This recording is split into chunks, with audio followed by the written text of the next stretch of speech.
This conference will now be recorded.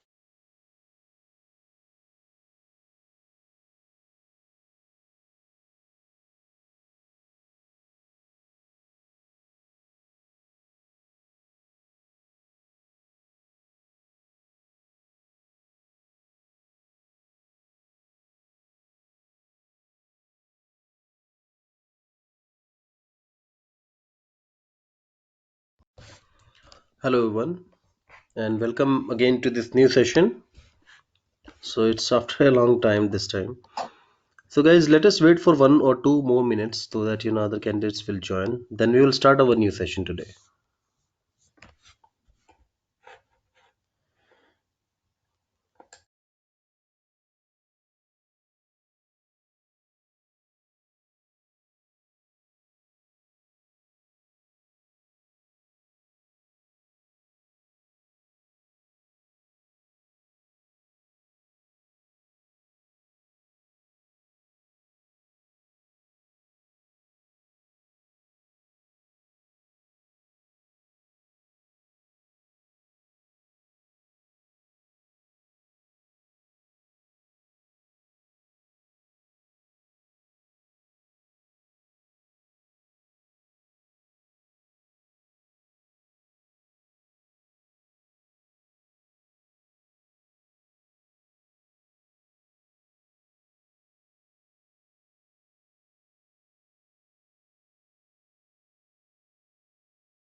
Okay, guys, so let us start now.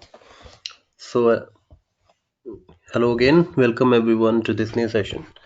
So, let us quickly start with the attendance.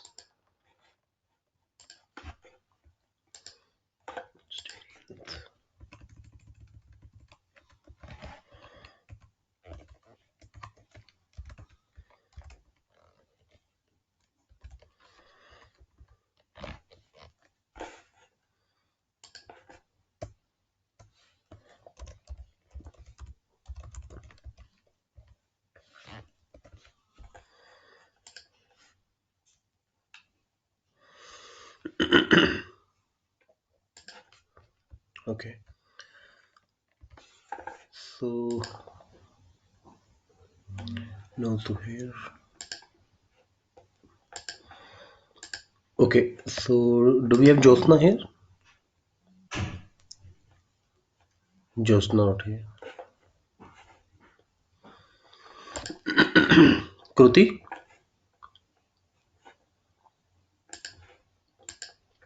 Yes, Kruti, thanks. Kevin? I'm here. Okay, thanks, Kevin. And Atesh Shamuddin? Yes, I'm here. Thank you, Maman. Sravani?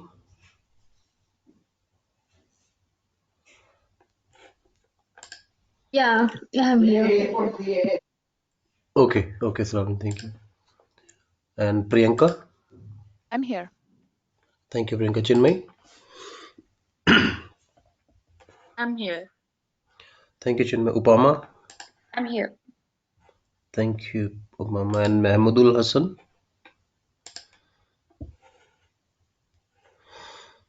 No.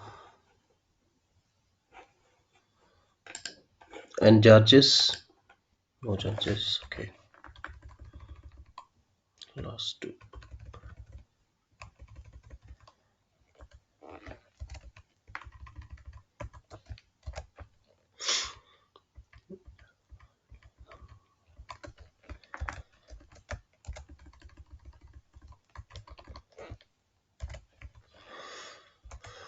Okay. So, any question, guys, till now? Any question, any concern?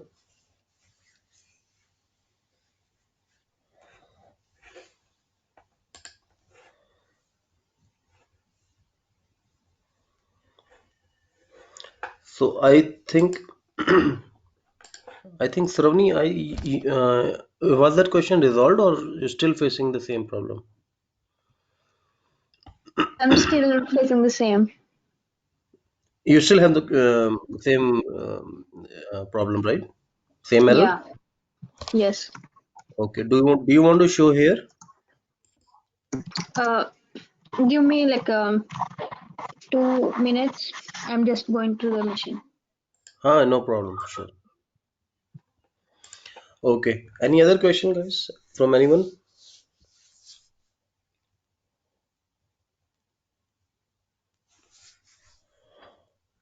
Okay. Awesome. So today we are going to start with the Kubernetes, and we'll start with the brief theory of it.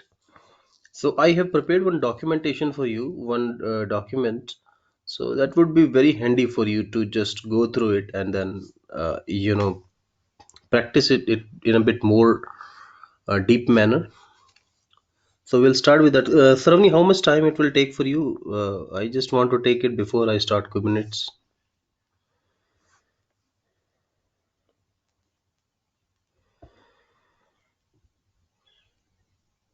Uh, 2 minutes.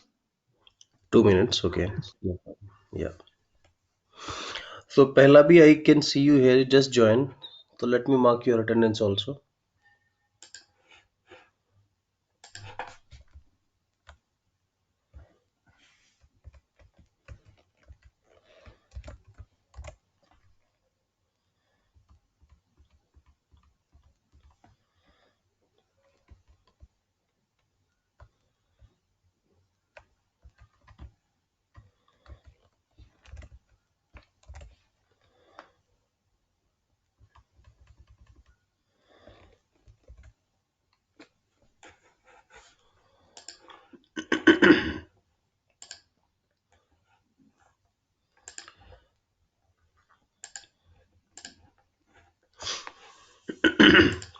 So Shravani, you are the presenter now.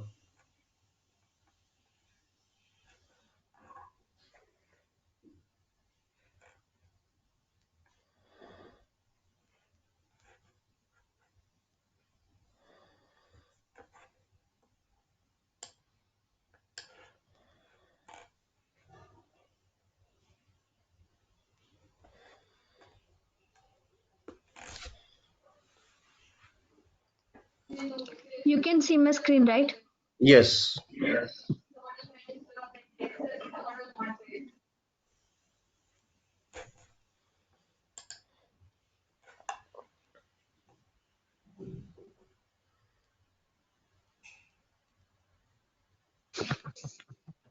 Yeah. So this is my default VPC.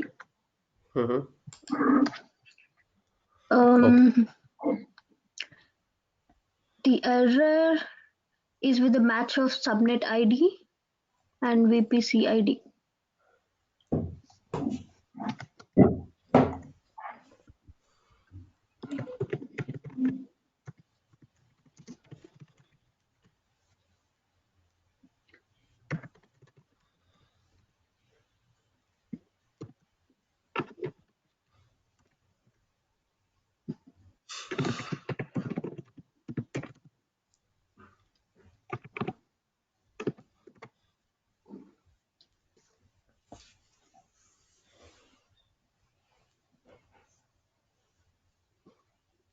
Yeah, yeah. datasource.tf. So it's saying no matching subnet found for VPC ID. VPC 9's F4, no matching subnet. Okay.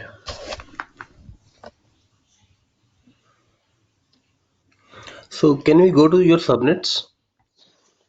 Yeah, here. Here, uh, you have three subnets, right? Yeah.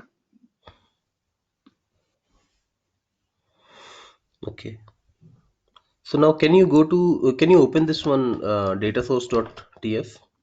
Yeah.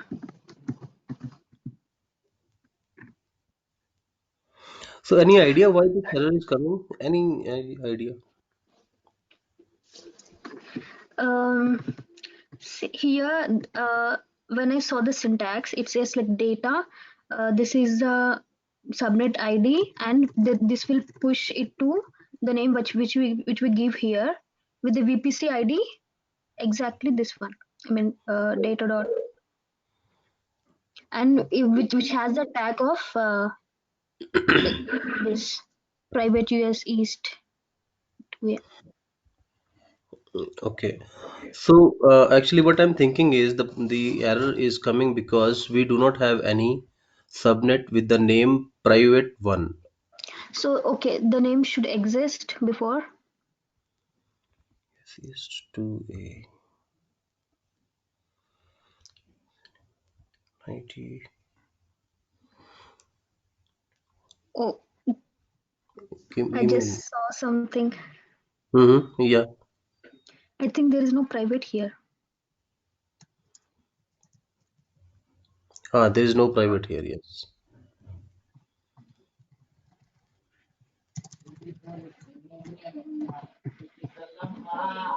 Can we That's it, I guess. save and come out and now try it?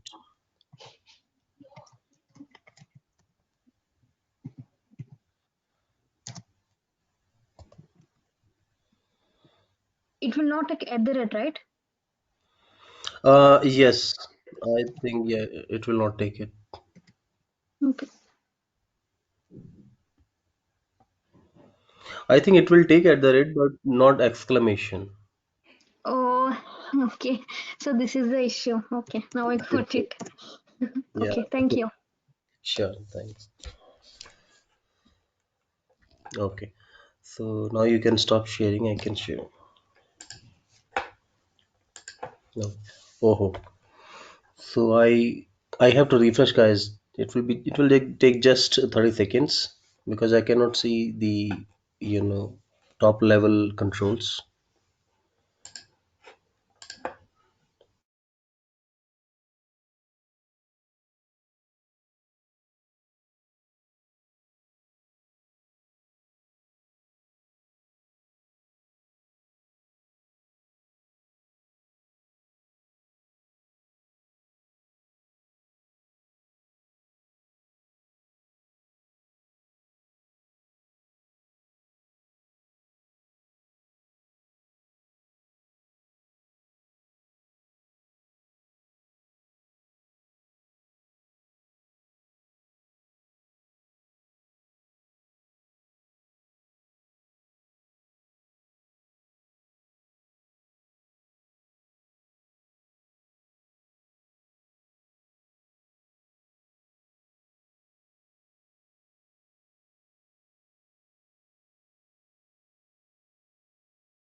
Please unmute yourself. I can't hear anything.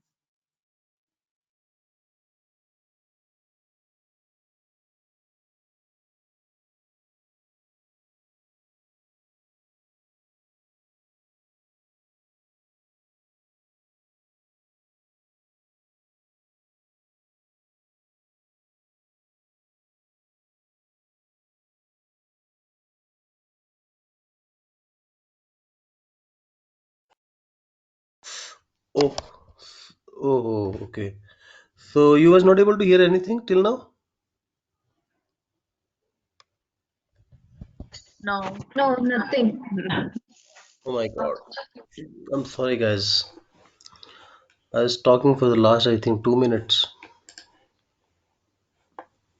Oh.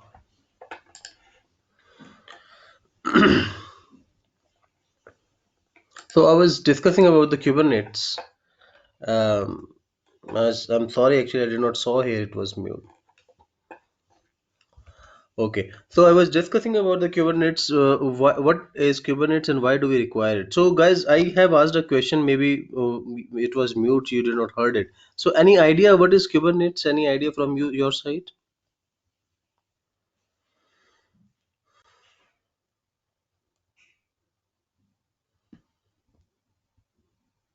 No, Okay. I can hear you well. Yeah, yeah. Please try.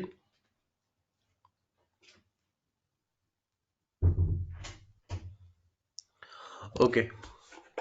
So, Kubernetes is an open source orchestration system for Docker containers. So, it lets you schedule containers on a cluster of machines.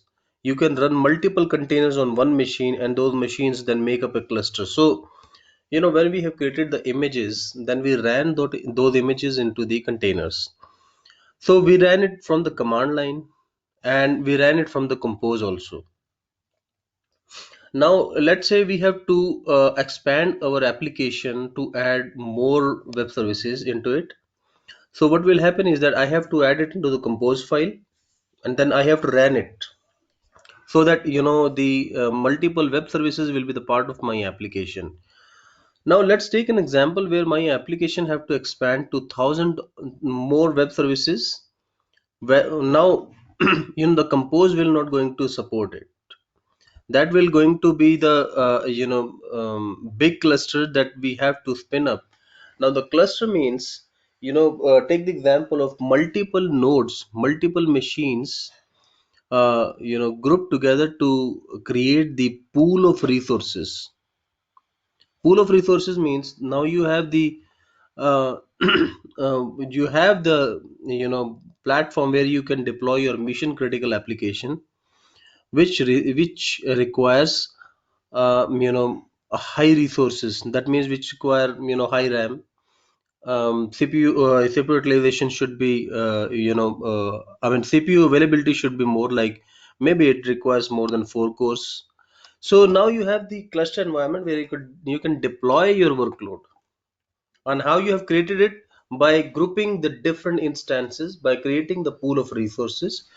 Now when you deploy on it, so let's say one node goes down, it will not going to impact the cluster environment because you have other resources that are up and running, which will take up your load for the application, and then for the application it will be like nothing happens.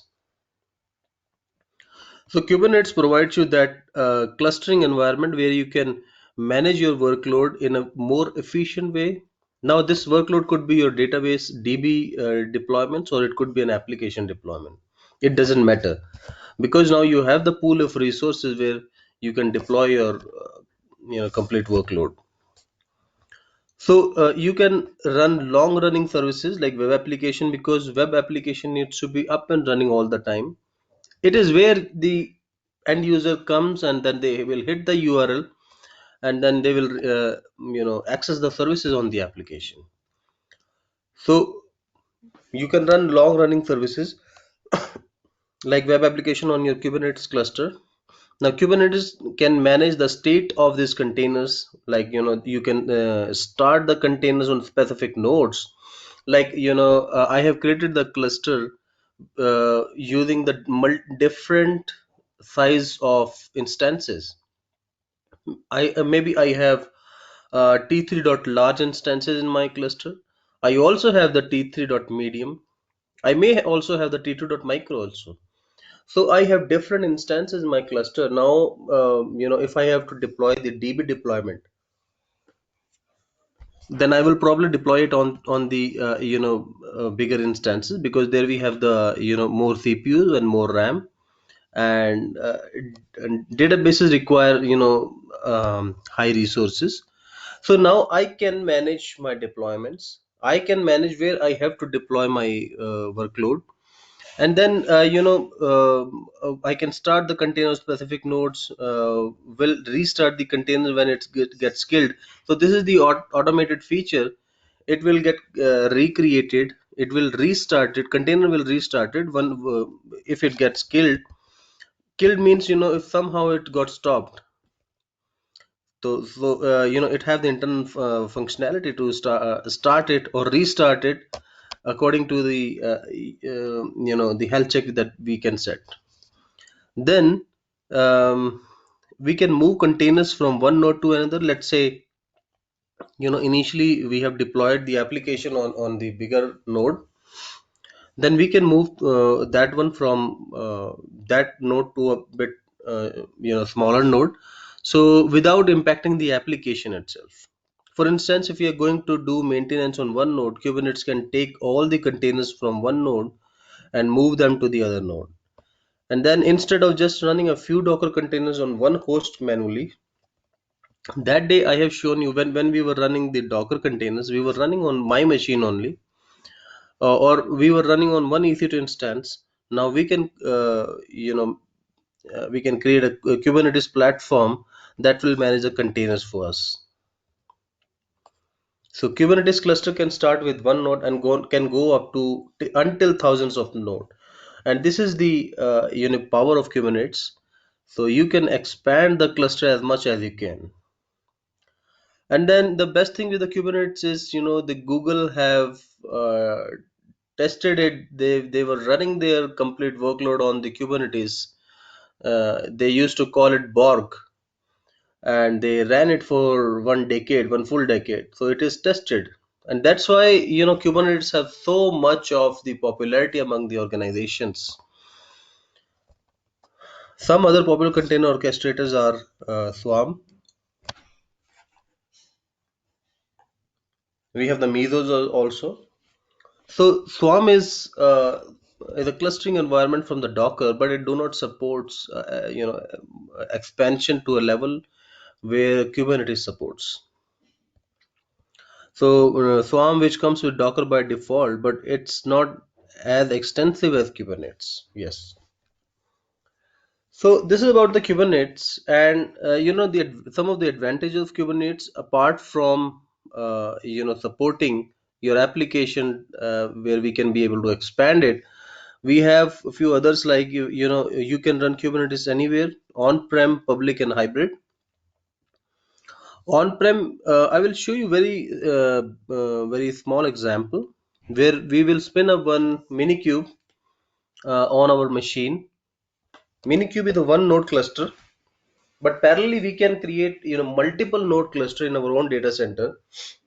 So we can club our machines, group our machines together. Like I have told you about uh, the satellite server and the VMware, where we are spinning up our machine here on-prem. So we have multiple machines, and then we can group them together to create the uh, multiple nodes Kubernetes cluster on-prem.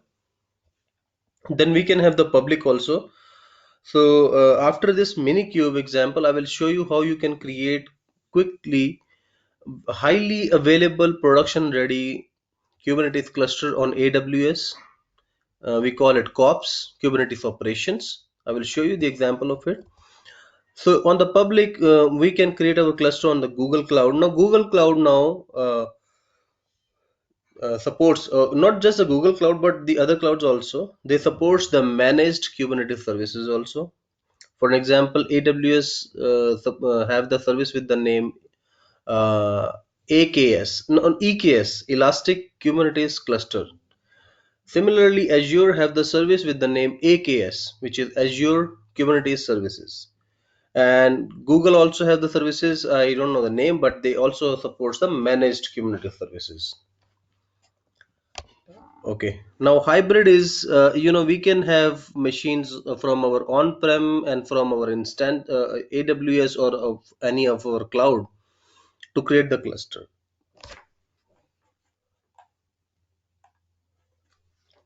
So it's highly modular, so you can make changes if necessary on the fly when the application is running.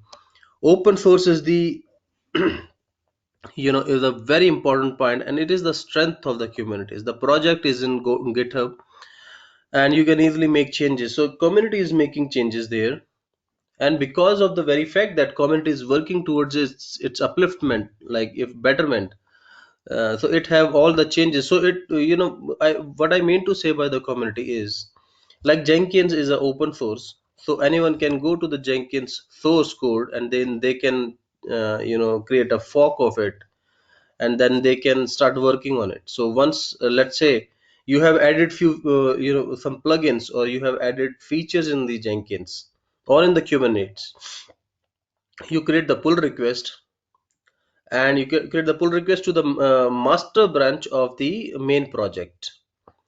Now in the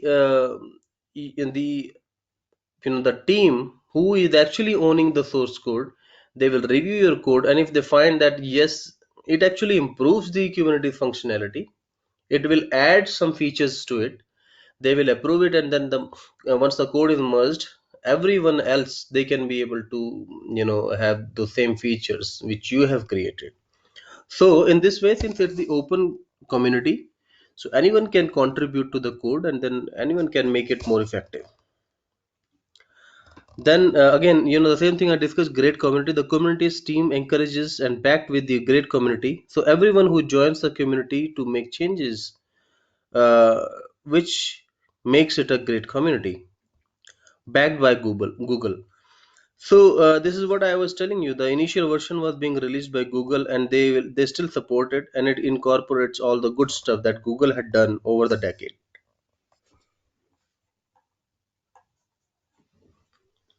So Kubernetes setup. So Kubernetes should really be able to run anywhere. Yes, I will show you how.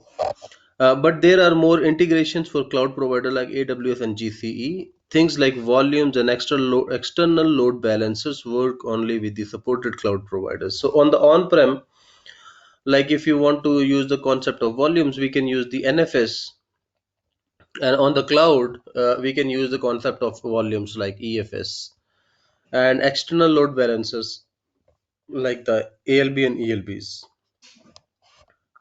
I will first use Minikube to quickly spin up a local machine, single machine with the Kubernetes cluster, and then I will show you the COPS.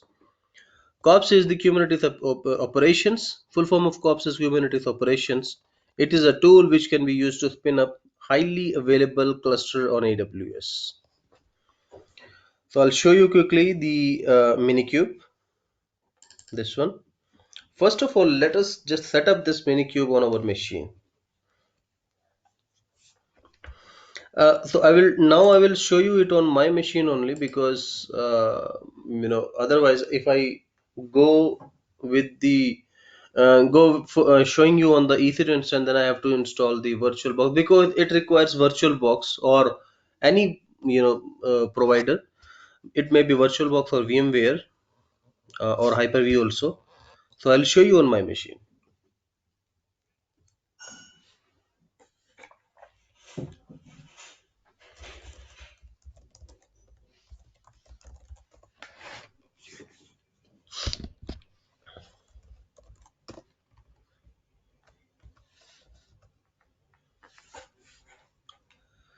What is this -V?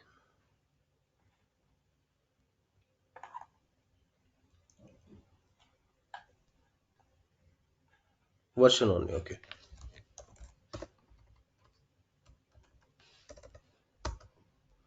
So this is v1.1.0.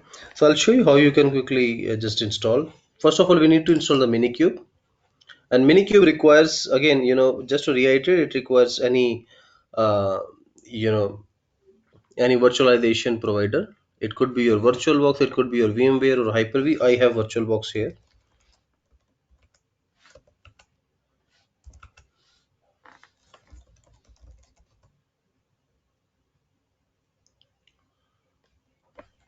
I have this VirtualBox here. Okay, now I'll show you.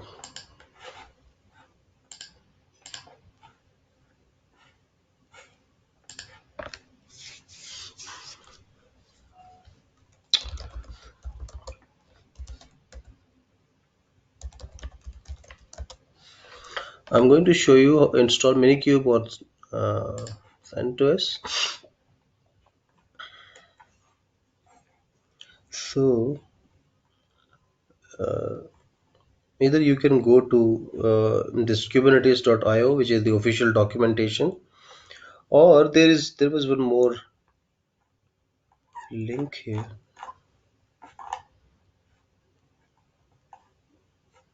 Let us check this one.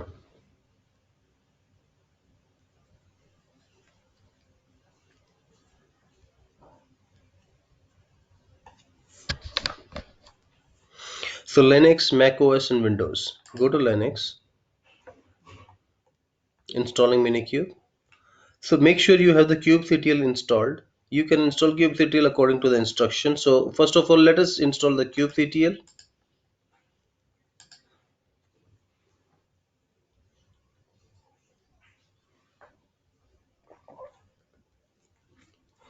So kubectl is the tool which you need to install to work with the Kubernetes. So once Minikube is there, you can use the kubectl to spin up your cluster, one node cluster, and then deploy the workload on the one node cluster. So here I can show you. I have some of the commands. It would be easy for you guys.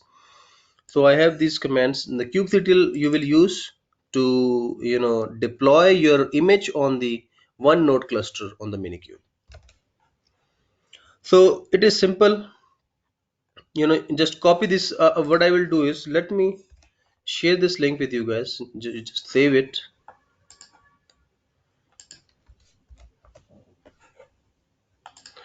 And this is for Minikube.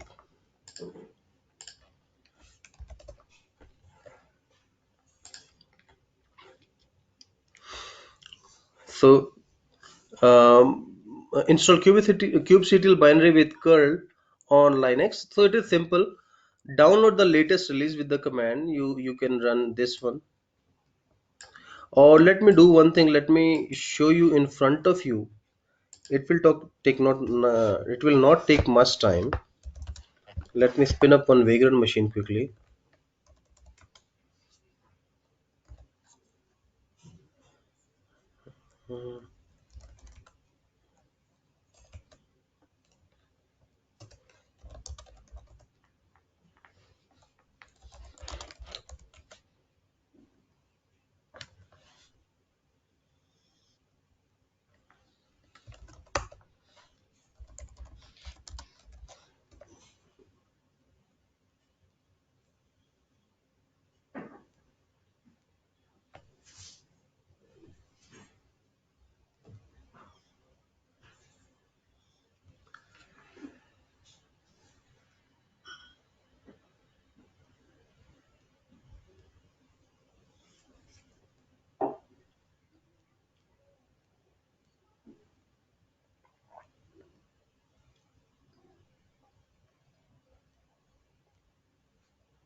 So guys, there's a question for you, a very simple question I want to ask you.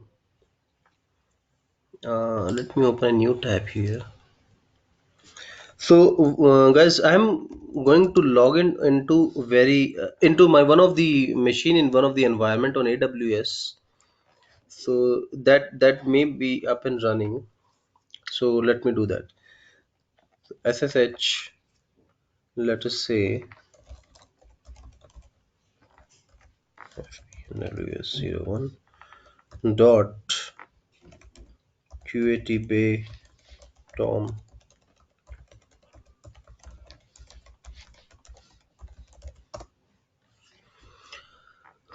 Okay, query bay tom.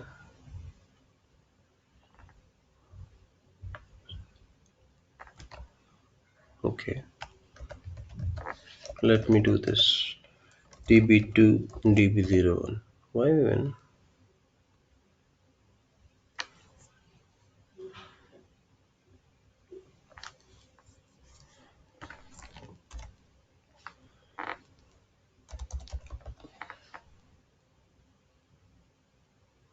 Okay, let me log in here.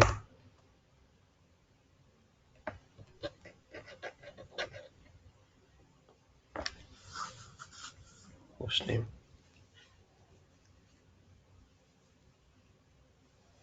Oh, okay. I'm not connected actually. Connected to the VPN.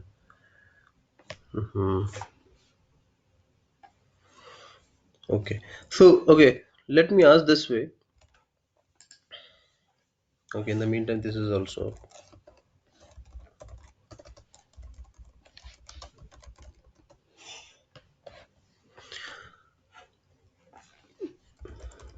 vacant SSH and SQL. So, guys, tell me. Can you tell me first of all here? I am doing Vagrant SSH Ansible, and I am able to connect to the Ansible without giving any key, without any using any a username or any password. Not, I have not given key also. How I'm able to log in there in the Ansible? You can see here. So any idea?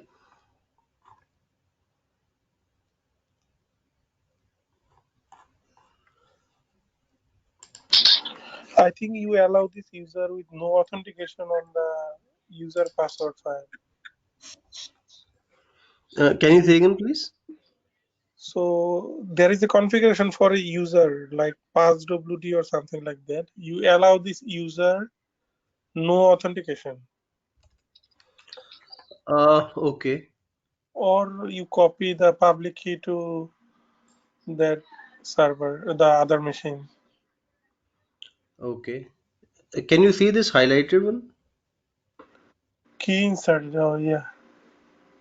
So what actually it had done is it inserted the key in the process because um, because username, if you see here, Vagrant is the username because it created the user inside the machine, and then it is using the key which it already inserted, and it is using that key to log in into the machine, right? Yes. So concept will always remain, guys. If you see that we are able to log in without any password, then definitely there is a key which is working here, which is already inserted, and we are using our private key to log in into the instance.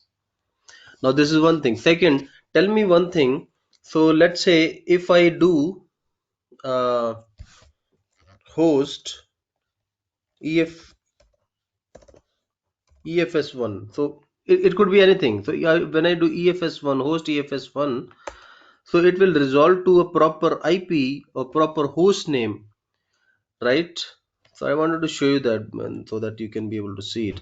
So you tell me, when I do host, and when I do any, when I will give here any alias or any IP, so what will happen in the steps? What it will do? It will first check the resolve.conf file. There is hostname is exist or not. Okay, awesome. And then Then also I think it's looking for host file also. no, tell me first where it will go. So for the DNS actually, it is looking for the DNS name to resolve the IP. Resolve.conf. Mm-hmm. First it would be the resolve.conf. Then if DNS is existing there, then they can resolve the name. If it is not there, Then it is check the host file, okay. like localhost or loopback or something. Okay, awesome. Thank you. What about the other guys? Like, is Pahlavi is correct or wrong? It should it should check the host file for that particular alias for IP, if not the So, DNS. That's right. no, first, which file it will check first? Resolve.conf or the host? It should check host. Okay. I'm not sure. And what about the other one? Sravni, Chinmay, Upama, Ehtashamuddin, Mohammed, Kevin, Kruti. What are your suggestion on it? What do you say? Which file it will check first? I think for the host file first. Okay. So yes, it will check first the host file. If it will not find there, how to resolve this EFS1? So EFS1 could be the alias, and corresponding to the alias we have given the host name. Corresponding to the host name we have given the IP. And now if it's able to find out that IP, because IP will definitely be able to resolve where it will have to go. So if it find the IP, then it's fine. If it do not find the IP there, then it will go to the DNS, which is in the name server, which we call it, in the resolve.conf. So it will go to the name server, and in the name server it will try to find out whether it will be able to resolve there or not. So actually I wanted to show you this. So if you it will be more helpful for you. So let me just try to log in here.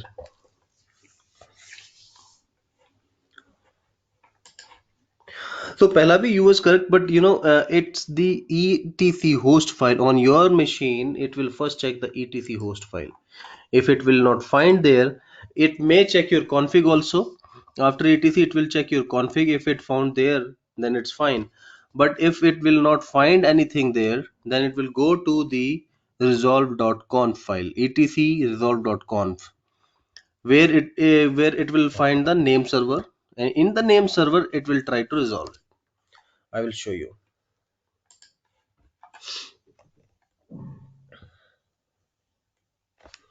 Now, I have shown you that day we are creating multiple environments, full environments. Now I've shown you how we are giving the naming conventions also for the full environments. Now in every full environment we are creating one DNS server also. That DNS server will resolve all the IPs of that full environment, all the alias of that full environment, and it will be having information about all the C names also. So if I show you,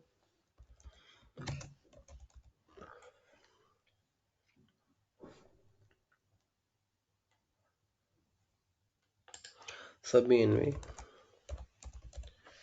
qat beta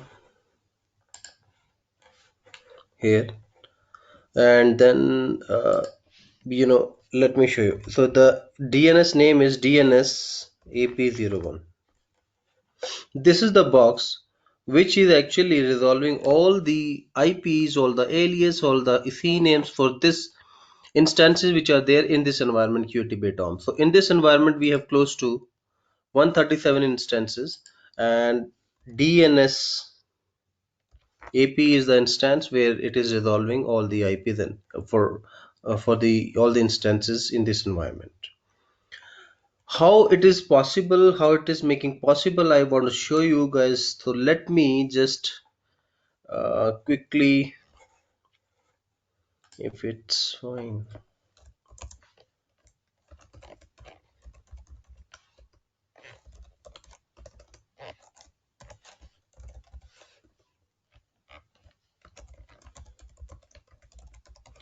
So, guys, you may feel some interruption in between, but we will be connected. So I want to go to the VPN. I want to connect to the VPN actually. So it will take just a moment, a minute. We will be connected again.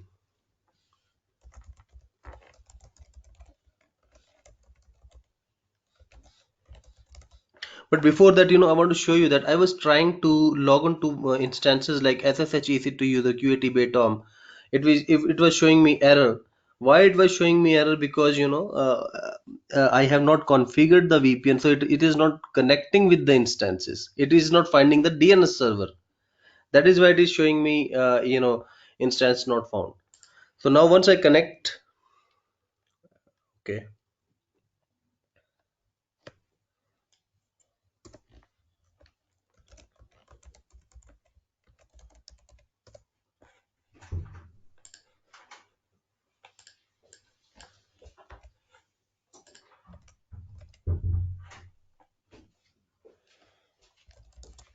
So let me.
So now I'm connected again, guys, and hope you are able to hear me. So I've connected here, and uh, I can show you again.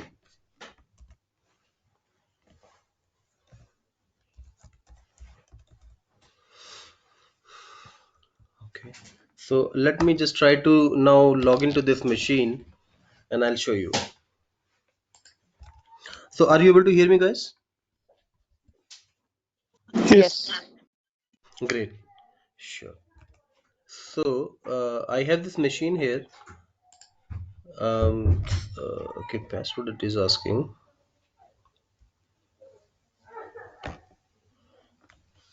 It will not ask for password actually. SSH EC2 user at db2 db01 dot qat beton dot.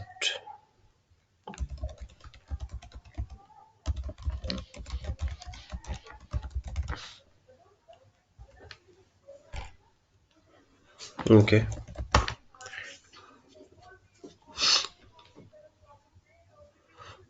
Why it is asking passwords now? Oh, so let me check my keys that I have added already. Oh, okay, that's a problem. So let me try to log in using my pipeline ID, this one. Then it will be like this.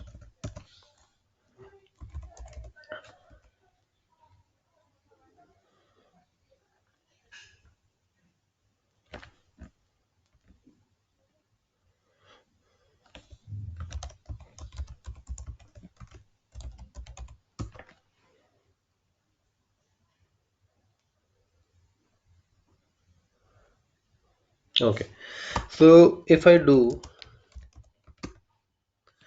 it quickly resolves to this one, efs1.qat betom, which is, so this is a cname which is actually pointing to the, you can see it is an alias for US West 2A FS. So this is an EFS that we have created. I have created in the EFS, and this is pointing to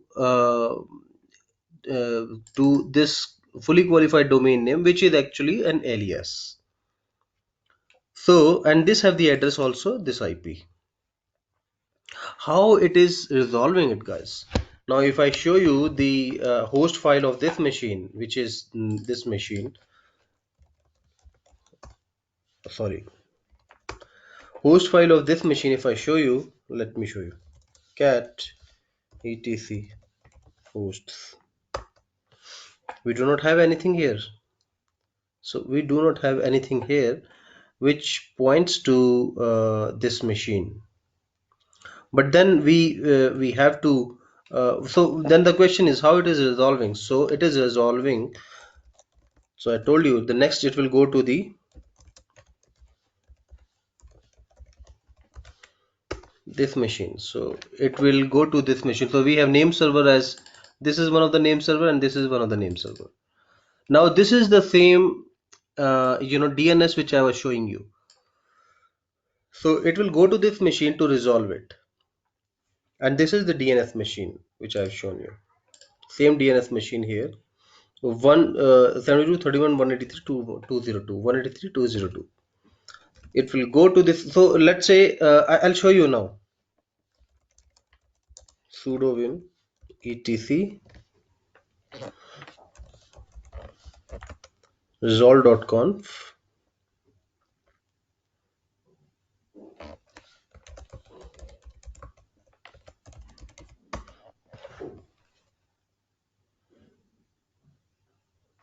insert. Let's say if I will comment this one and this one also, what will happen? Let us say still it is able to resolve or not. EFS1. Now you can see, guys, so it is now not able to resolve it. EFS1, it is not able to resolve it. So let me again just uncomment that.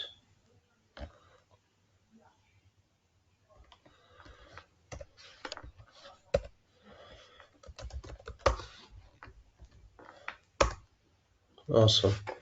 So I think it should be clear by now to you. So how actually it resolves to the IPs and to the host names properly. Okay, now coming back to the same Vagrant.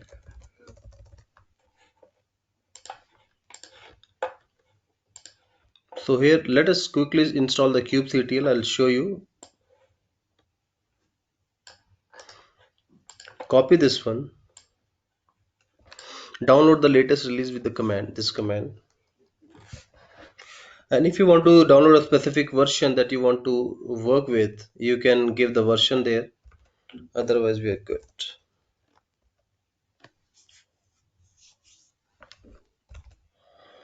And then make the kubectl binary executable.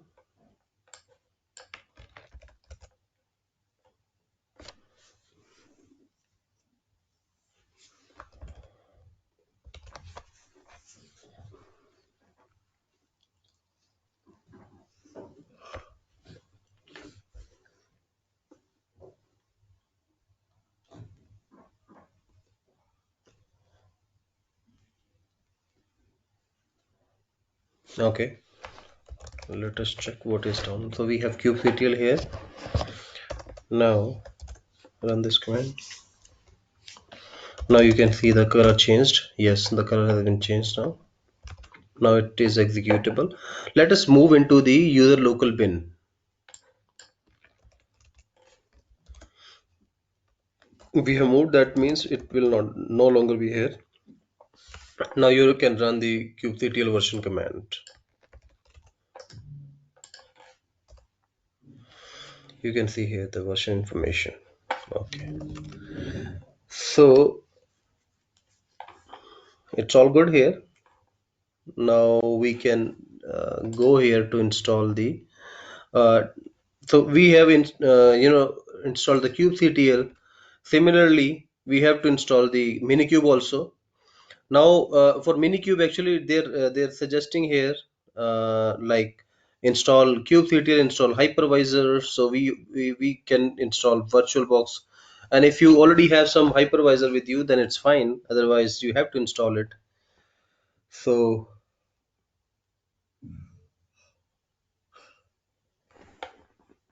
let us use this curl command to install the minikube. Okay.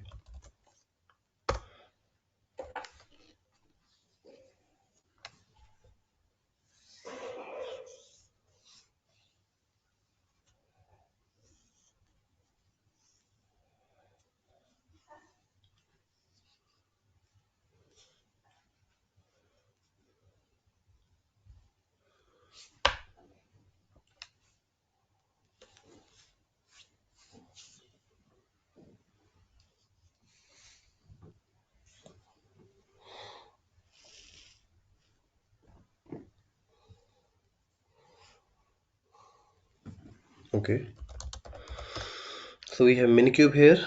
Okay, then here's an easy way to add minikube executable to your path. Okay, so it is making directory.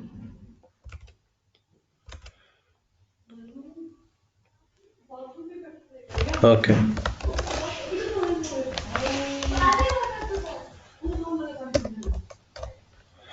use a local bin.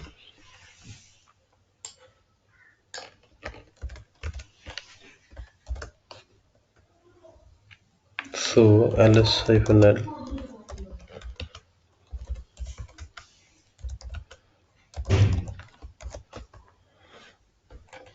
we have minikube here, you can see. Okay, install minikube using homebrew. So if on the Mac OS you can use brew to install the minikube, it is simple there. To confirm the installation, minikube start hyphen hyphen vm driver equal to driver name. So I will run this command on my machine, on my local terminal. But till now, it is, I have shown you how you can install minikube and kubectl on your machine. But then the next command, before running the next command, you need to have the virtualization environment also. Like it could be VirtualBox, it could be VMware. Install anything. VirtualBox is lightweight, so you can quickly install that one. So I am coming out of it.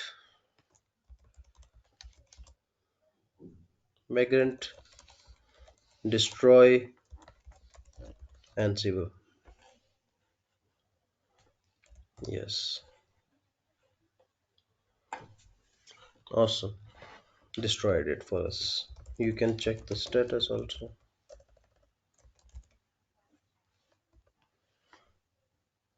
All is done.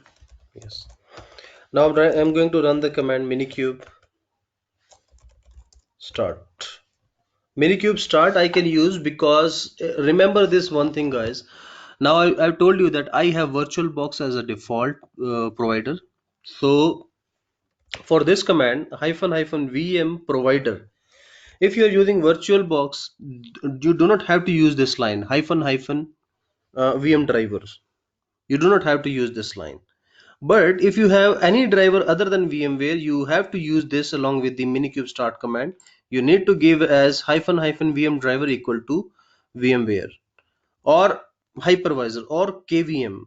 So this way you have to use it and you have to give the name of the driver.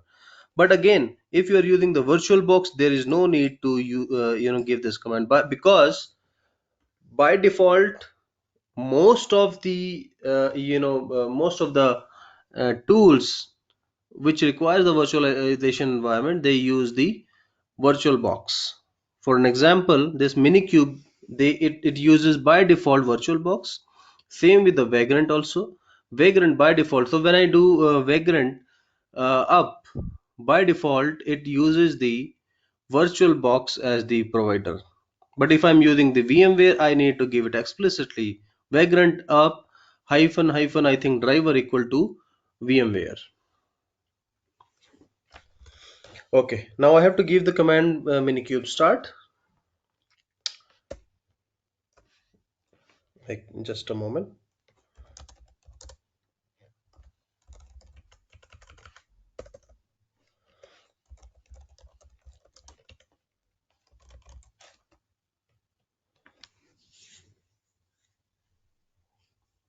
It started.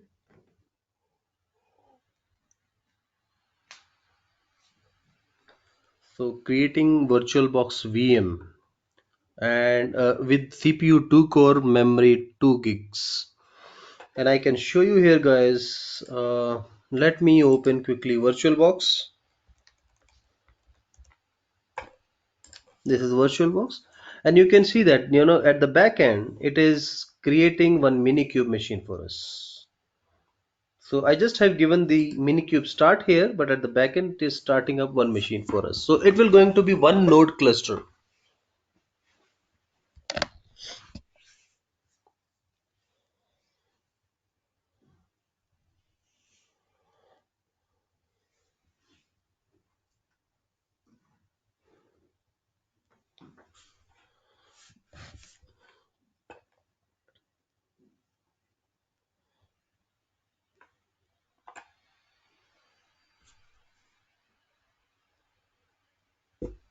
Okay, so guys, in the meantime, it will be up and running. I have a couple of questions for you. Uh,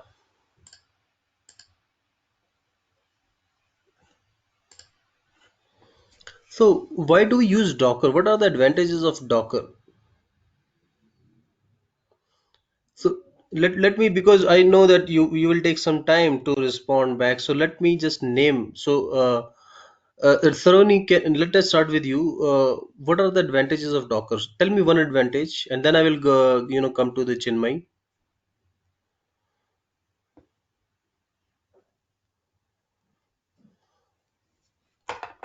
Saroni, are you able to hear me?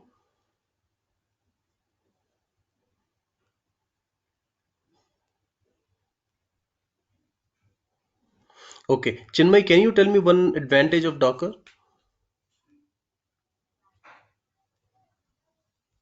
By using Docker, you can create multiple containers, and Mhm. in multiple containers, I mean, acts as virtual machine. So, I mean, when our job is done, we can restart the container and we can get our resources back. Okay, right. Okay, thank you. Now, Pallavi, you tell me what is the difference between virtual VM and or VM machine and the container? Container is the lighter version of VM machine.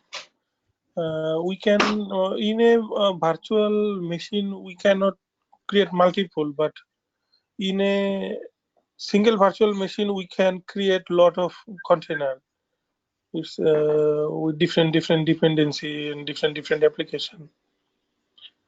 So in this, It is a okay, lighter version of uh, virtual machine actually. okay, okay. So Priyanka, you tell me, Pallavi is saying correct. Is it so virtual machine and the containers, are they both similar or different? They are a bit same. Containers, so they don't have their own OS where they use the like whatever operating system. If they are based on a machine, then they'll use that machine's OS. But they Okay, are different and virtual. okay, okay. And Upama, you tell me, so if I want to run multiple services in a single, host on a single host, if I want to run multiple containers, how I can be able to do that?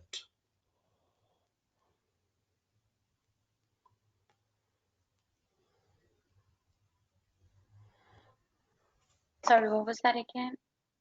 Yeah, so if I want to run multiple containers Hmm. in a single host, right, how I can be able Yeah. to do, because I need multiple containers to support my application. So how I can do that? So I think we can use Docker for that. Huh, Docker, yeah. So how we can do it through the Docker? Uh,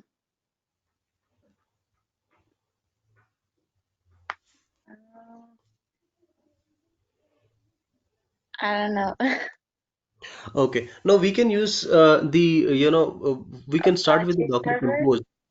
Yeah, we can use start with the Docker Compose. I shown you that in the Docker Yeah. Compose you can write multiple services.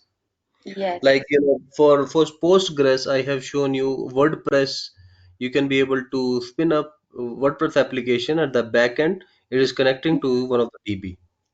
Similarly, if your application requires the memcache or the there are other caching services, maybe RabbitMQ for the queuing, and if you require multiple services, or maybe console is one of the service which is used in your application, so we can write all those services in the Docker Compose file, and then we can run them on the container, on the cluster.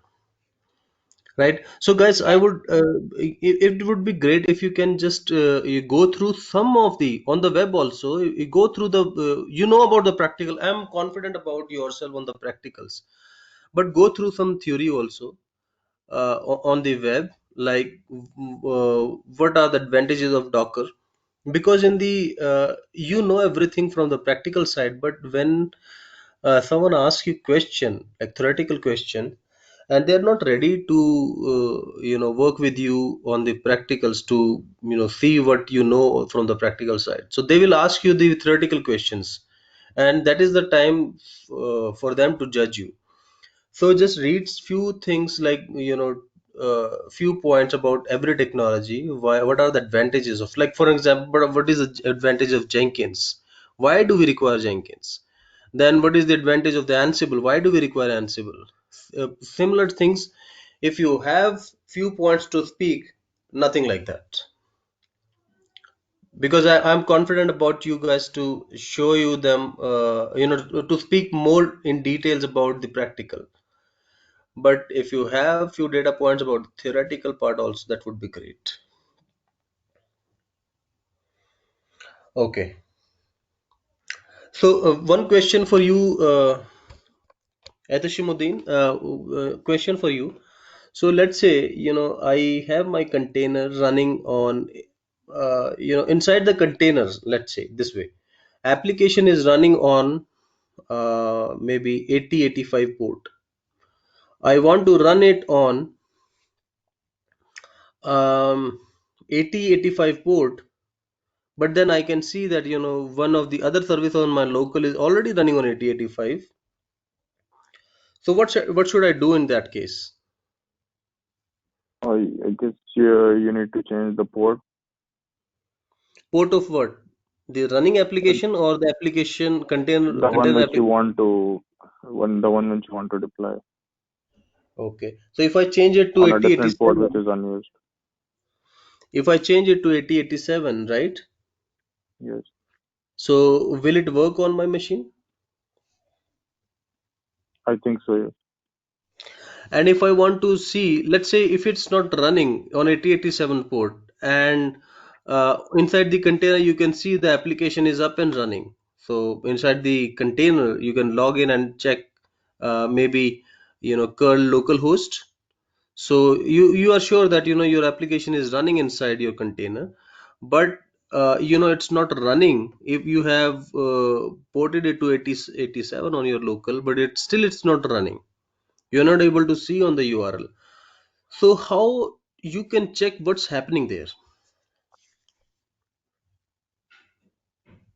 I'm sorry, I got confused. So you're telling me that the Docker container is running, and if you just see the status, it is active, and then you're not able to access it using URL. So it's take it simple. So the application which you ran inside the container it is running, and you can verify it by logging inside the container also. So in logging inside the container with the command docker exec container name bin bash, right? You are inside the container, you can be able to check that application is running. But now you are running the same application on port number 8087 on your local machine, but you are not able to see it on the browser. What could be the reason of that? And how you can check what's happening there?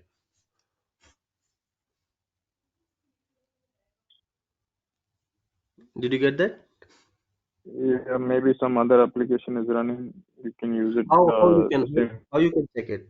the netstat, to see whether if any other process is running on the port 8087. So netset is a very wide command. So uh, tell them if it's a question being asked from the interview perspective. So tell them the exact command that you want to use. Okay. Netset, yeah, netset hyphen tu maybe TCP UDP, and then Yeah. LNP grep listen, because I want to check for all the ports which are listening on my machine. Yeah.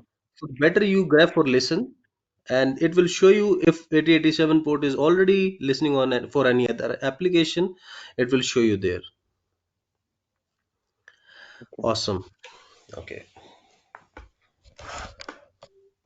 Now let us see in the meantime. I'll ask you a question for Kevin and Kruti. Give me some time. In the meantime, it's up and running. So kubectl is now configured to use minikube. Awesome. So we can see that minikube is up and running here. Okay. So next command I will run is this one. Kubectl run hello minikube,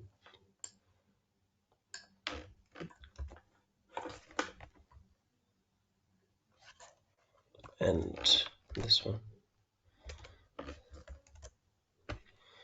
Now what I'm doing here is kubectl run hello minikube, and this is the name I'm giving to my container. So it will going to be a container for this container. Image will be pulled from.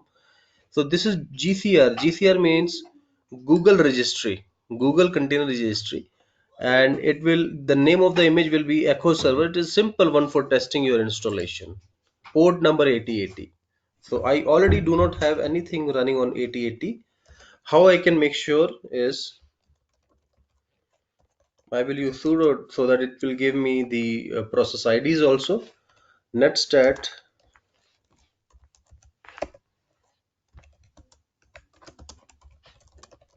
I used to use the hyphen I because just to make sure, if it's a capital letter, if it's a small letter, it will not, it will give me the correct results.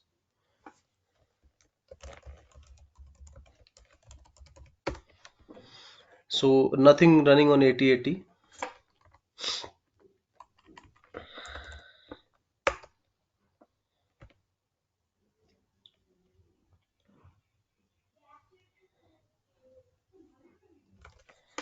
And then I will use,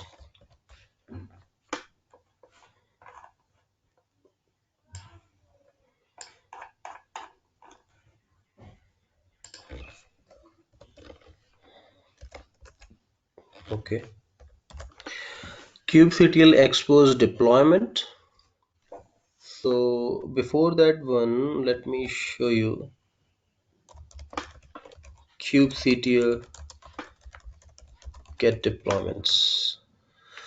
So we just have created one deployment with the name hello minikube, and now to see this application we need to expose this deployment. So when we expose this deployment, we have to give the name of the deployment also. So we have to expose it so that we can be able to see this application on on our local also.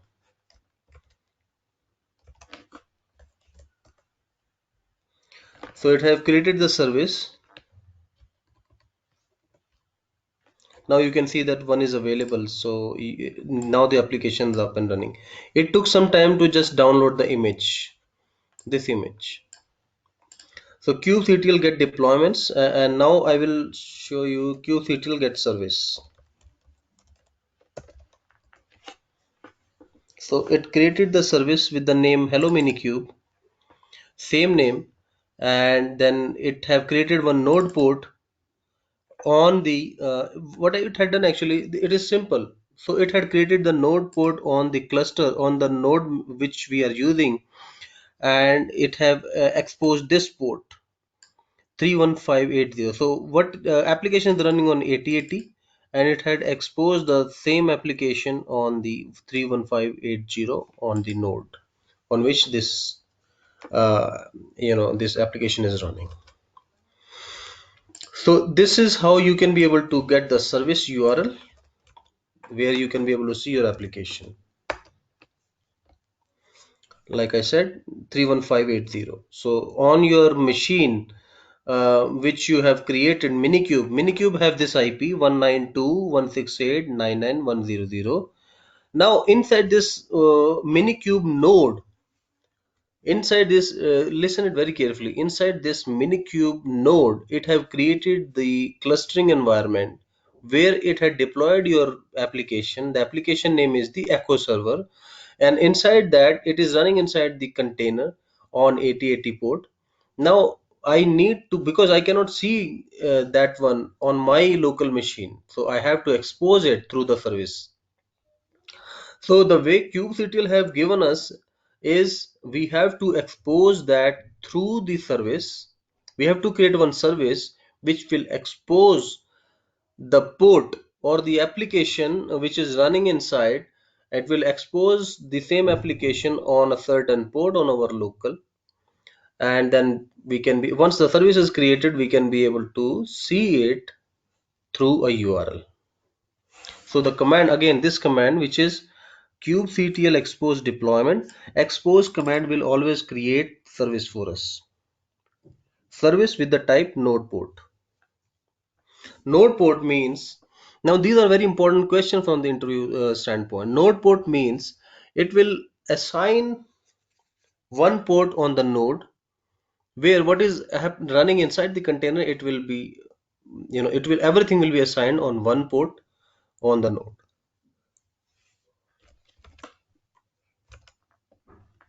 So now I have to go to this copy link, and I will go here. Awesome, my application is up and running here, you can see. So this is just a simple application to check whether installation is up and running properly or not. And then what I can do is,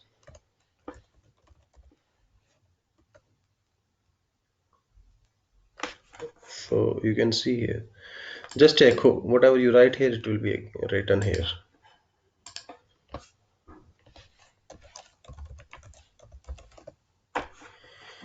Yes, so application is up and running here. So this is just a simple example which I've shown you, and then you can just, how to destroy this one, you can destroy it one, and then running first app on Kubernetes. This way you can be able to run it. kubectl create hello world.yml. So do I have the YAML? I do not have the YAML here. Okay, let us try to create it quickly.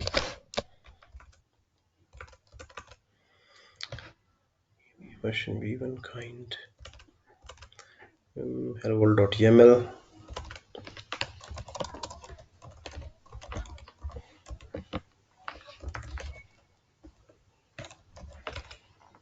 API version,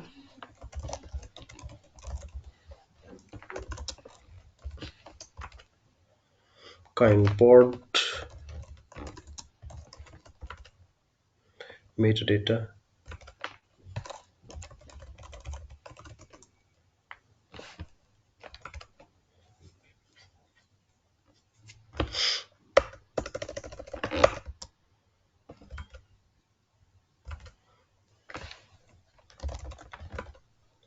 name,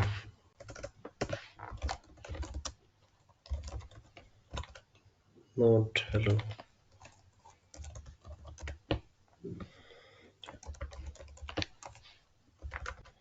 .example.com,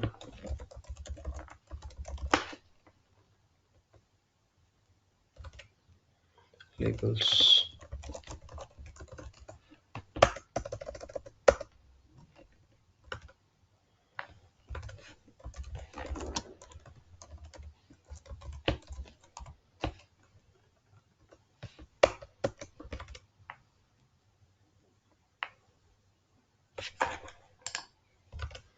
then spec,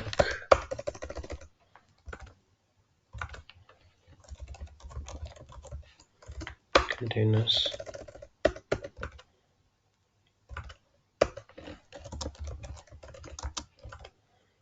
name cube match by demo image.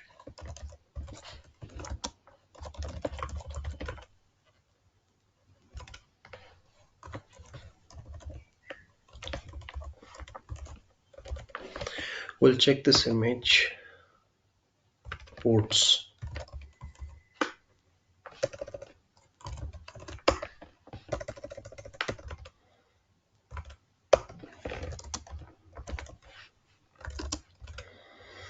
Node.js port.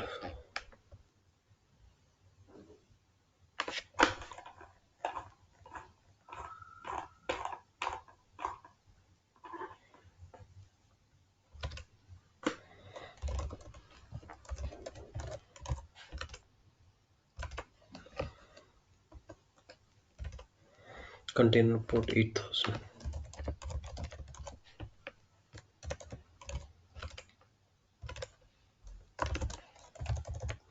I think it will not work because I need to create for Node.js port also, where it will be pointing to the node port.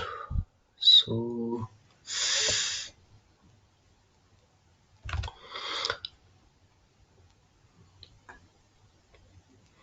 cube serial descriptor. Let me try to run it anyways. So it's 8000 now, all is good.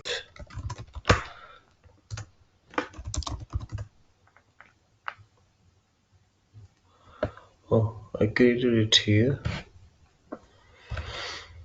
Okay, so command that I will run is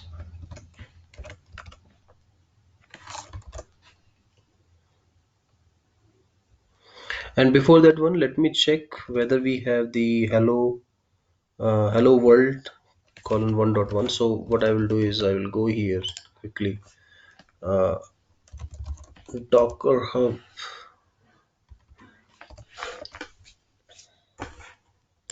hub.docker.com, same.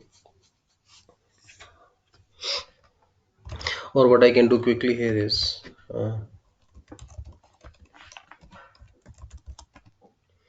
doc docker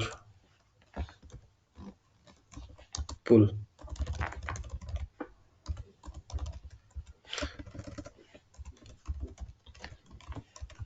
.1.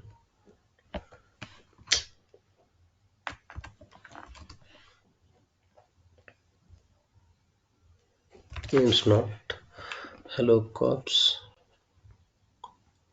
hello world we have. We have this one. Okay, great. So we have it for 1.1. Yes.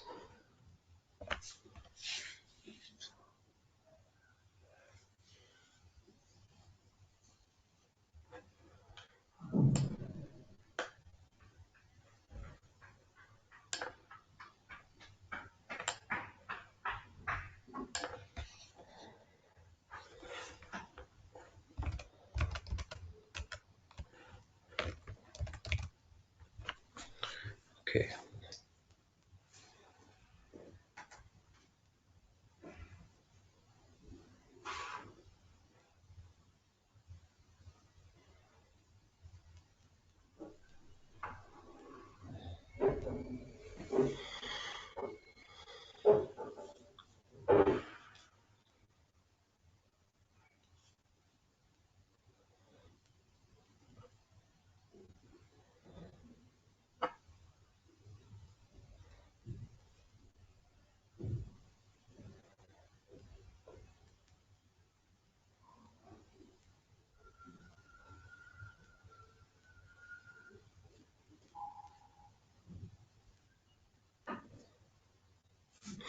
And in the meantime, let me show you one more thing. It will download.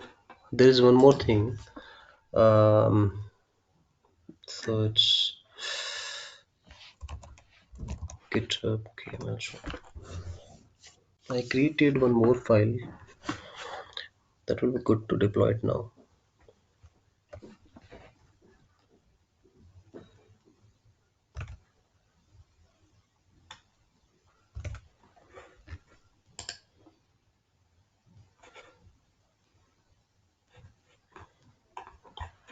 This one, let me check. Kubernetes Tomcat with resources limit .gemma. I'll show you this one.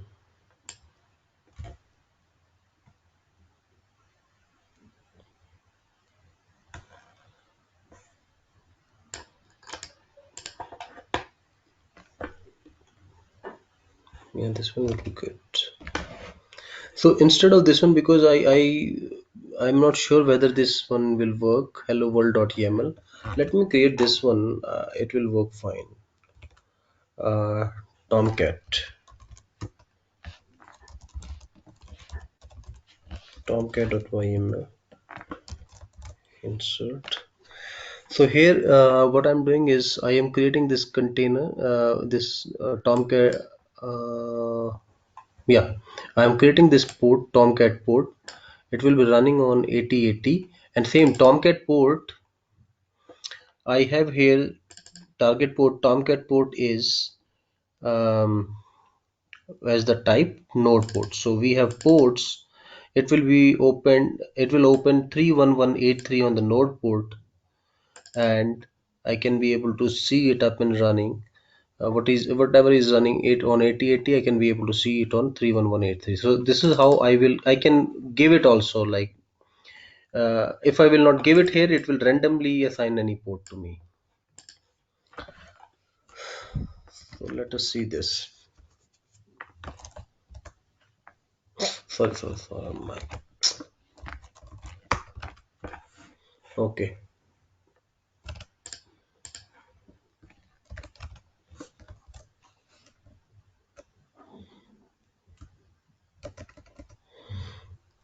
So QC create.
Okay.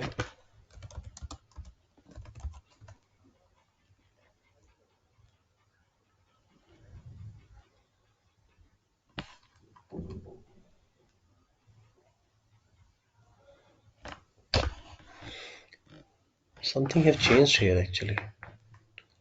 Like file name not set.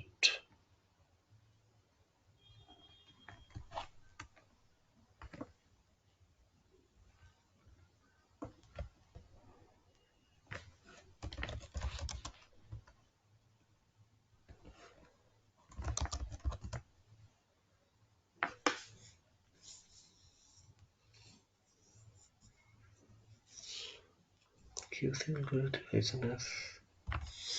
This is the tested one actually. Something have changed here, I guess. QC command. QC will create -f file name.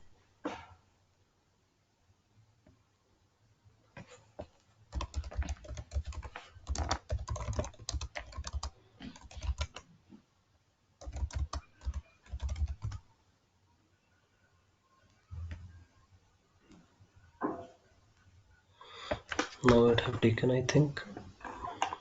Even the same command here, q-f tomcat tom here.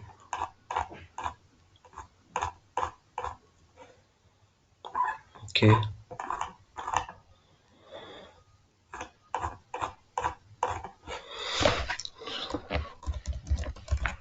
kubectl get deployments. Okay, so it is pulling the, I think what it is doing is it is pulling the image now.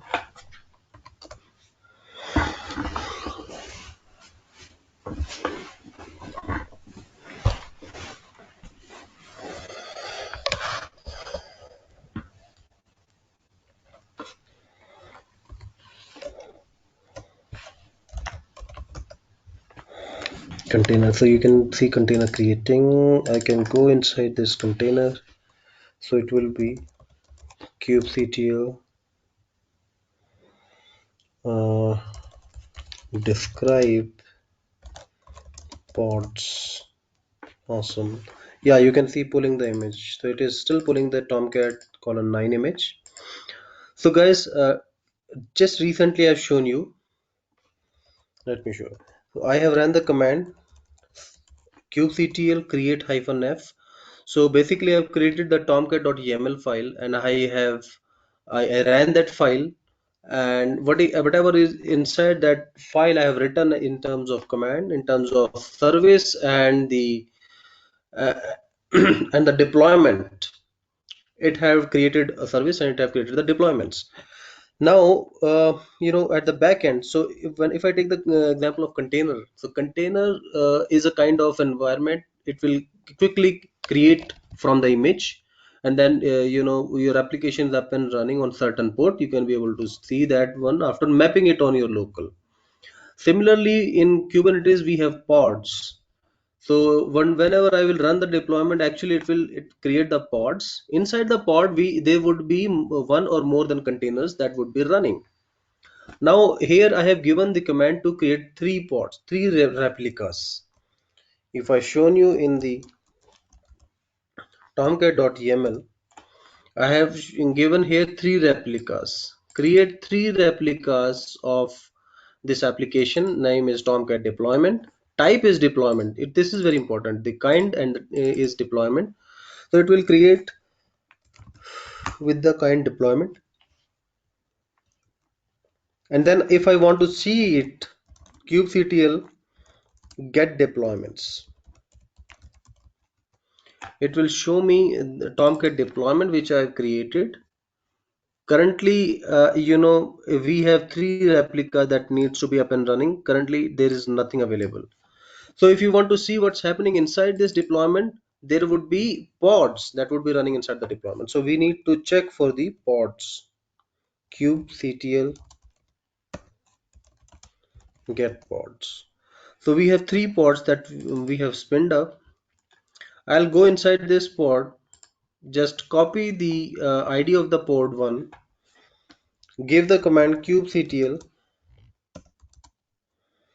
describe. Now we have to give describe pods ID, pod ID.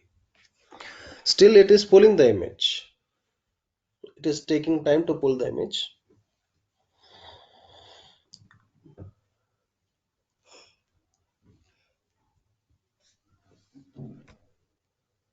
Okay.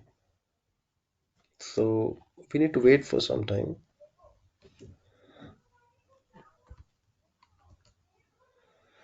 Container creating. Still it is container creating.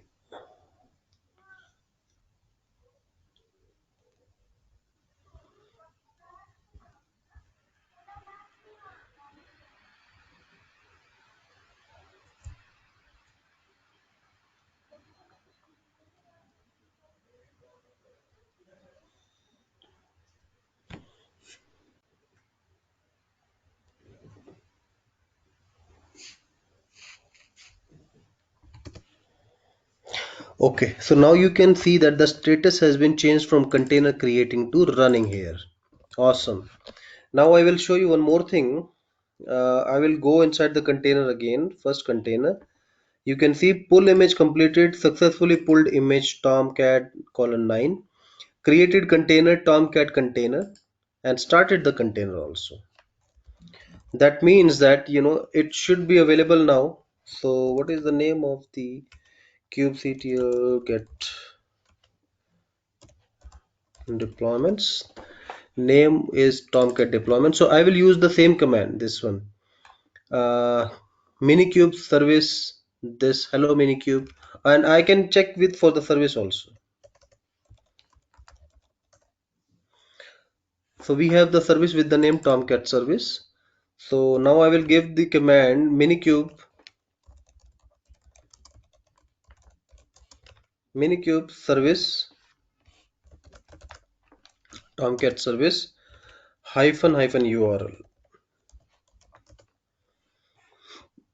Awesome, guys. Oh, copy link. It will open the link here. So the Tomcat is running, but maybe we need to update some settings here. But you can see that Tomcat is up and running.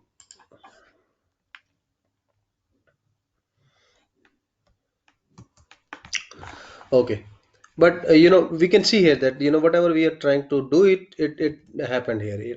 So maybe something we need to do in the image itself. We need to check that one. But this way you can be able to deploy your image on your cluster environment kubectl. See the logic behind what we have done is I've created one file. In the file I've shown.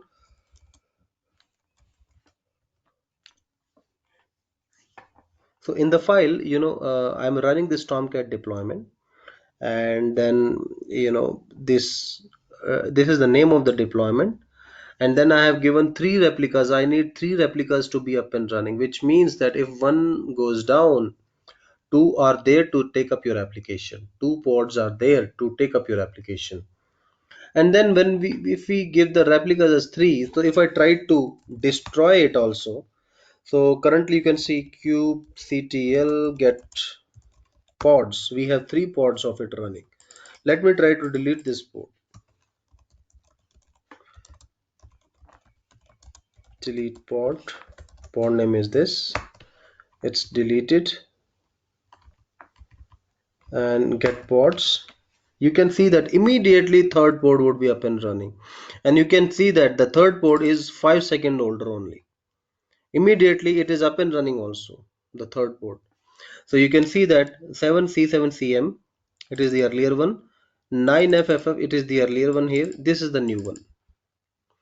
The time I deleted the pod, instantly it spun up one more because I've given the replica as 2. So let me do one more thing. Okay, so I can change the change my Tomcat also, like this one tomcat.yml. I can change it to 2 and then I can redeploy it. So then what will happen is that it will just destroy one pod, and then it would be two pods.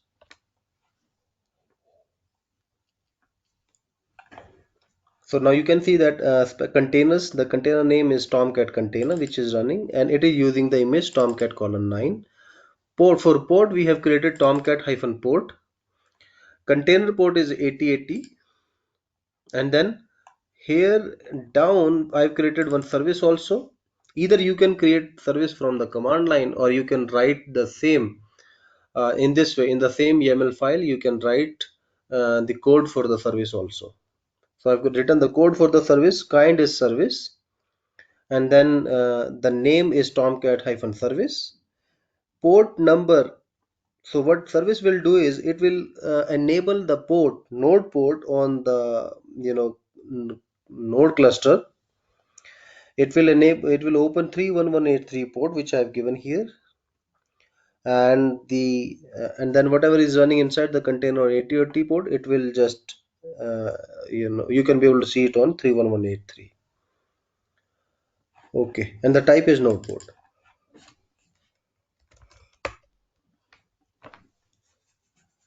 So now you can we have this up and running. We can delete it now also. So same way, whatever we have done inside the Tomcat, this one, whatever we have done it here,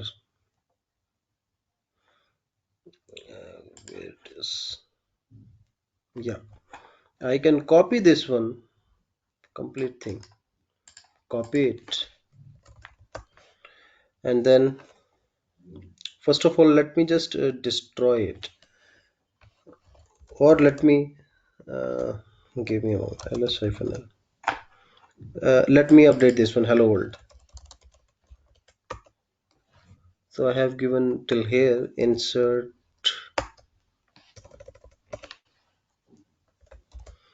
I will write it here like this. Let me make a deployment.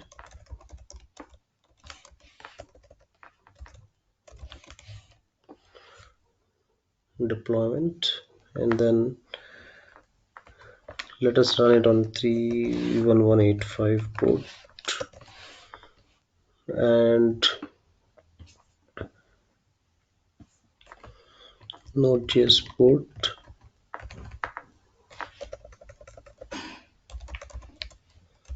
Node.js TCP. App name is Hello Batch 5.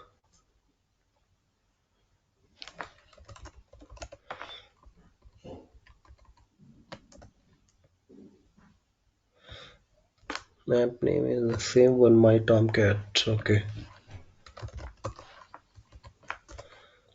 App name is this one.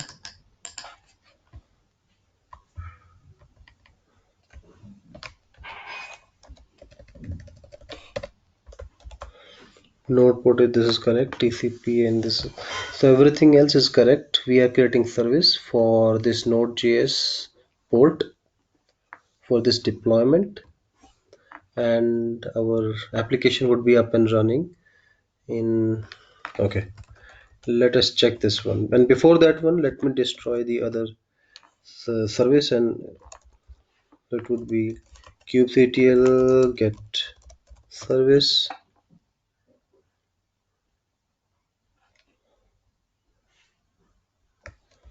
What happened here?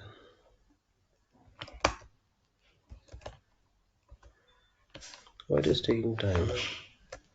Kubectl get deployments. Okay, kubectl delete services, name is this one, copy paste, and hello minikube, copy paste. This is how you can delete it. And then I want to delete the deployments also. Kubectl delete deployments. Deployments are also with the same name.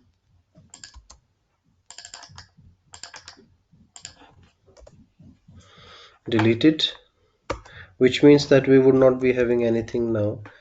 Kubectl get pods. Kubectl no sources found. Okay, awesome. Now I have this hello world which I have created. I am going to deploy this one.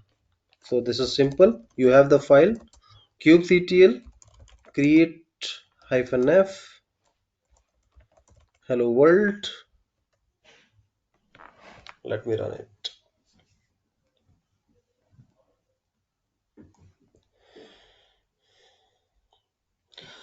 Unable to recognize hello world.yml, no matches for current deployment in version v1. Oh, okay, give me a moment guys, let me just give this way.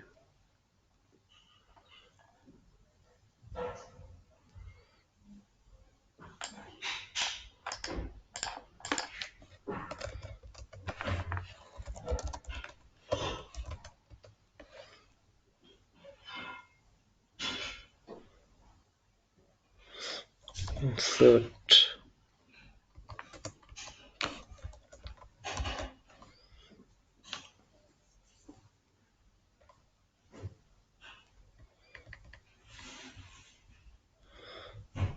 Okay,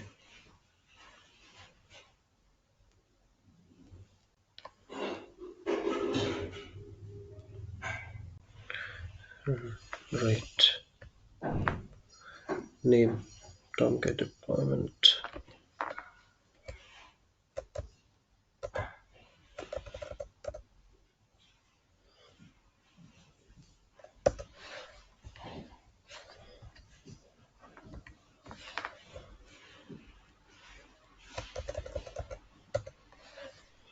This should be fine.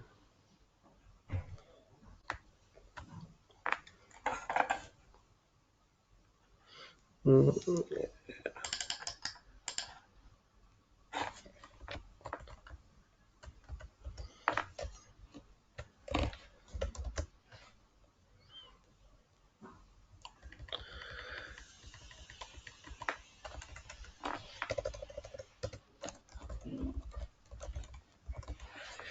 hello world hyphen service, hello patch 5,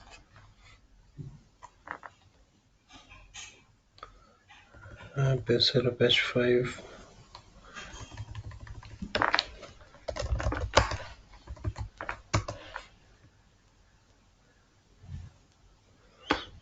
spec,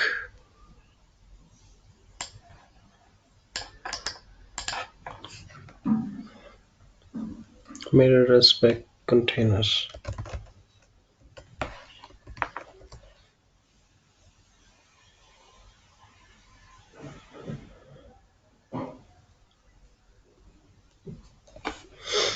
Okay, let me tweak that same way. What I will do is from resources container port, let me copy this complete thing.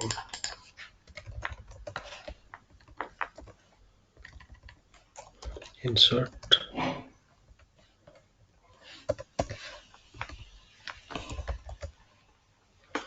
Okay, so it is saying 8000 because it is running an 8000. Okay, image is this one.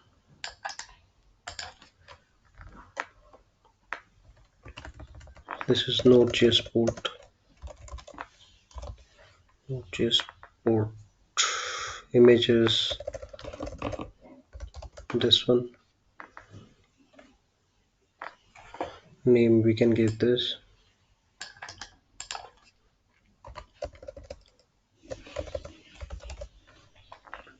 Containers.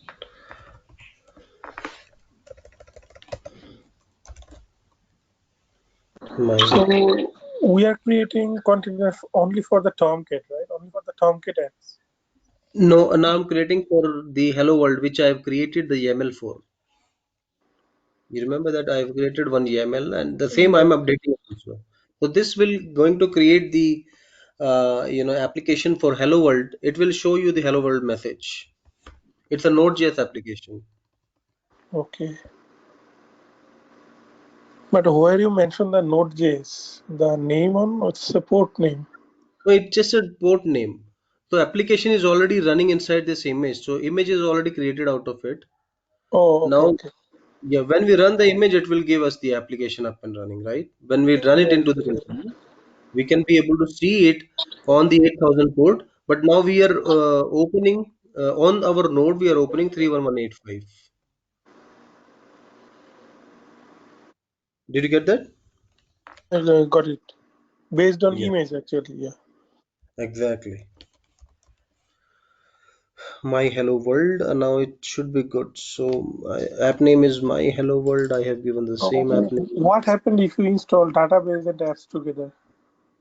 If you install the database also, then you can create the deployment for database also. Same thing, if you remember, we have created the compose.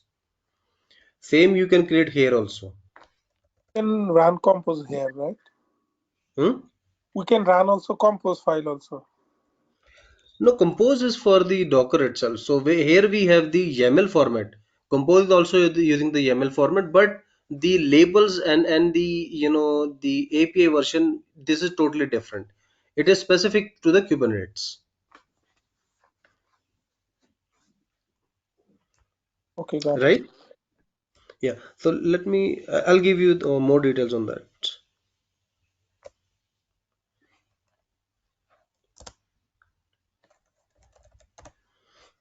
8000. Okay, that would be fine.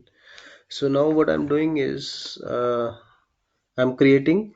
So API version for this Kubernetes API version V1 beta 1 it will take up. Kind is we are creating deployment. Metadata. So here I can give the name of the metadata as hello patch 5. This is just for recognizing. Spec and then other specification. How many replicas I require? One. and then the application name is my hello world. Container information, so the name of the container would be my hello world demo. Image which I'm using is this one. Ports, so this application is running on 8000 port. Now I have created node.js hyphen port, for which the specification I have given here. The target port is node.js port, right? And the same target port 8000 would be running on our node on 31185. Again, application name is my hello world selector. It will select the application my hello world, which is same. Target port is node port, so it will be up and running. So let us just From where it will getting the IP? Is it from DHCP server? no IP. So if you remember, we have created the one node cluster through the minikube, right? Yes. So minikube have created in the on the virtual box one node, and the IP of that node is the same one which you will get through the hyphen hyphen URL for the service. All IP should be the same, right? Whatever No, no, no, container we create here, all getting the same IP. no, no. It is Everything. you do not have any control over it. So when you run the minikube, right?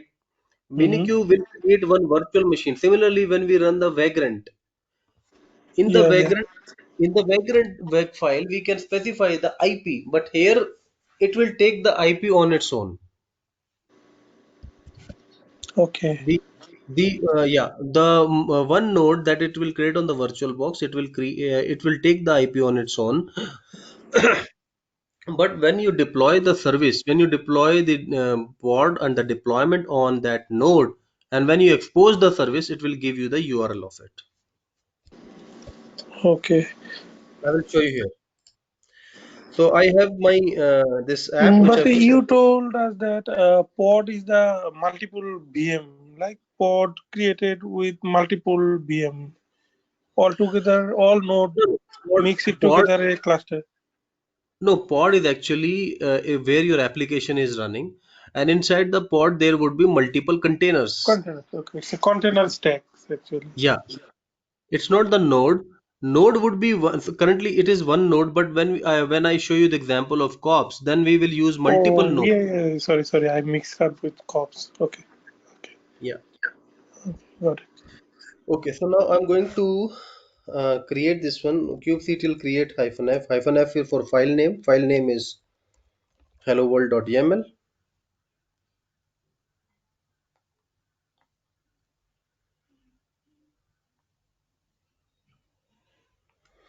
Okay. 31185 is already allocated. Okay. So let me use other. Maybe 31187 I can use.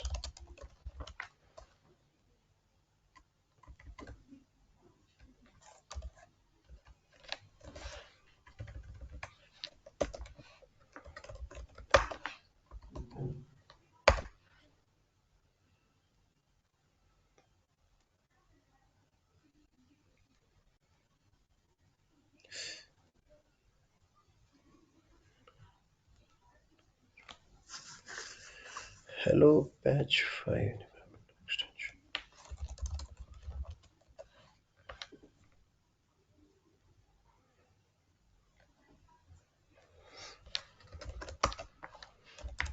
Kubectl get pods.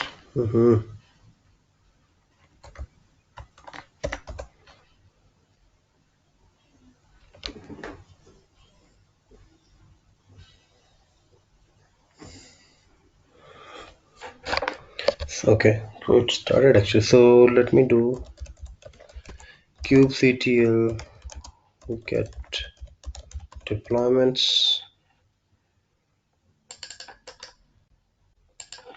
batch 5 kubectl get service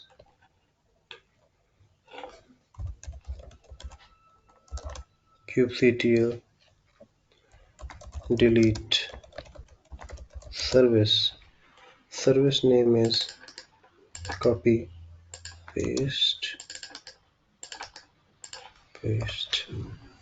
both the services are deleted.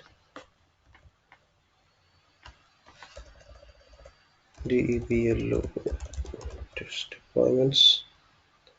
Hello batch 5.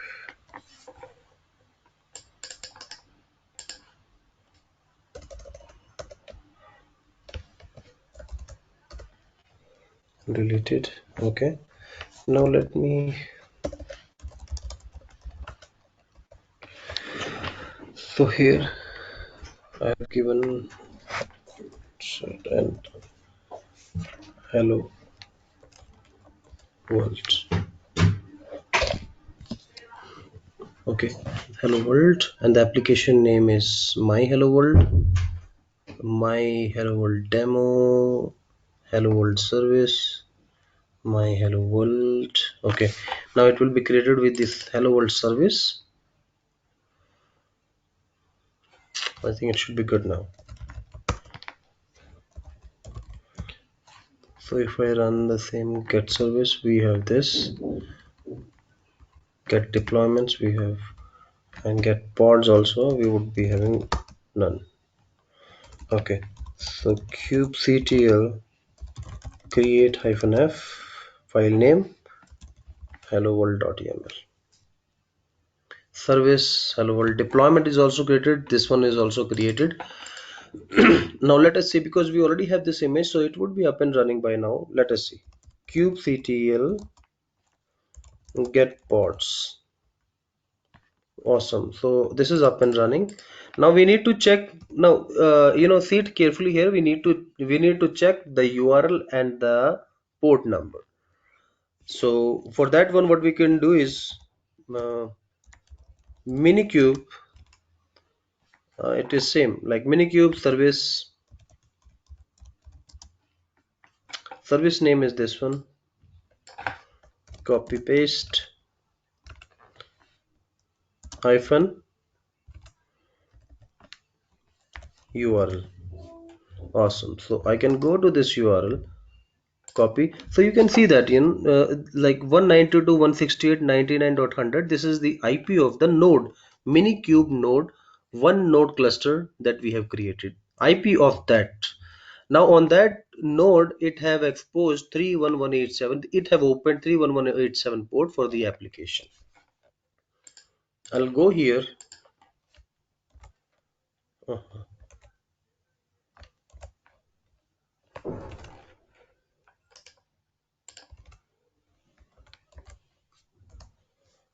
Awesome, you can see that hello from DevOps team, and this is the current date. Hello world, this is the pod ID. This is the pod ID. I can show you.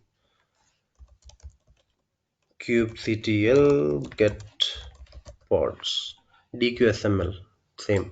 This is the pod ID. So you can see that this is this is simple Node.js application which is showing up you the message hello from DevOps team.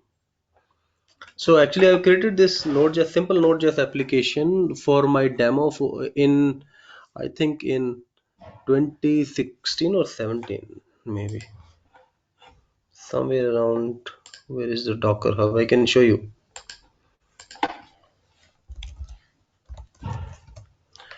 Hello world application. So that time for one of the POC in POC, sorry, in RBC, I have created this application hello world 2 years ago. I created it 2 years ago, sometime around in 20. I still remember late 20, early 20, 18, I think. That time I've created it. So all good. So we have this application up and running. You can see it here.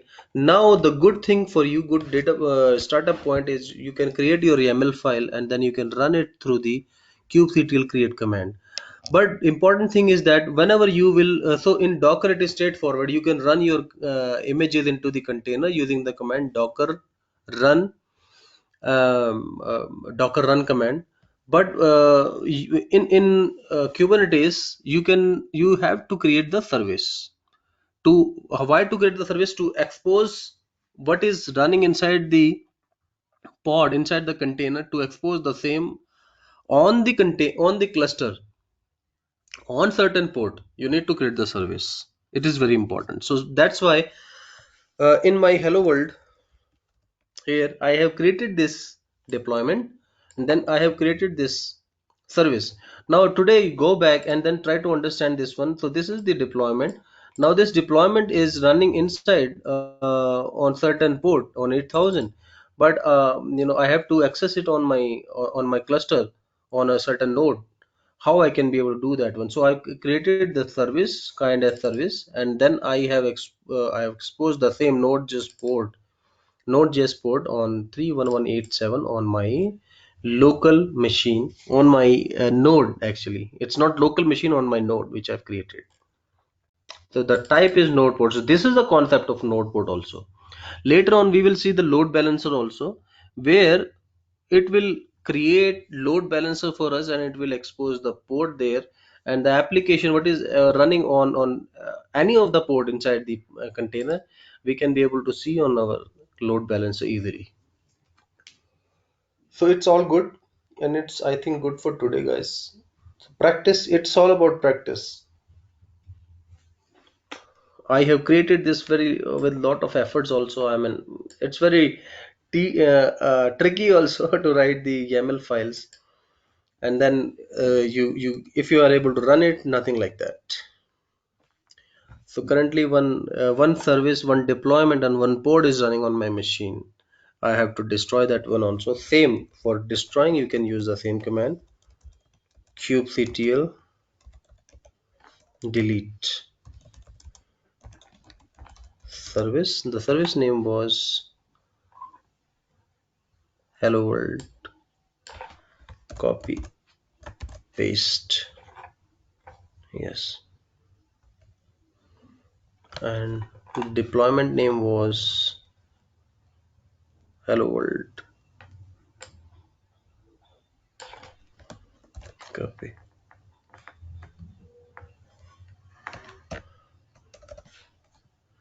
Service, instead of service I will write delete it, so you will not be able to see now. Gone. Okay, so one question for you, Kevin. Let me open that here. One question for you. So can you tell me the difference between uh, the what, oh, I think forgot. Can you tell me the difference between Docker kill and Docker RM?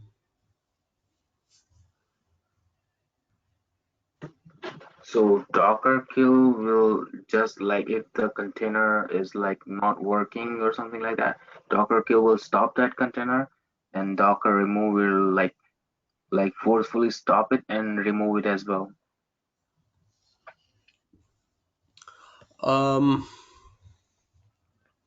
okay, so do you know the difference between kill-9 and kill-15? No. Okay, so do one thing, just figure out the difference today. It's simple, not, it will not take much time. Figure out the difference between kill-9 and kill-15, right? Okay. Yeah, tomorrow we'll discuss this one. And yeah, so Kruti, there is one question for you. Like, if I want to see, so I want to mount one EFS. So I have created one EFS. EFS is the Elastic File System. So I've created it on AWS. Or you can take the example of NFS also, Network File System. So Network File System is basically for if you do not have much space to create your directory structure to save your data, you can use the network file system also. So uh, if I can give you the example where you can clearly understand it. So let's say you have created one server where you have created some space or storage, and that you can be able to use it to create your files and folders that would be common for, or that can be accessed by the other team members also. So there is a kind of shared space that you can be able to use to create the files and folders and save your files there also. Similarly, you can treat at network file system. So have created network file system and you need to mount it on your machine. How you can do that?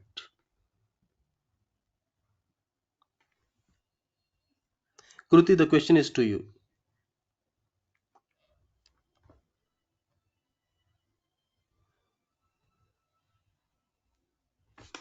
I have received one message. Okay, so can you tell me how we can do that, or you want to take time to answer this?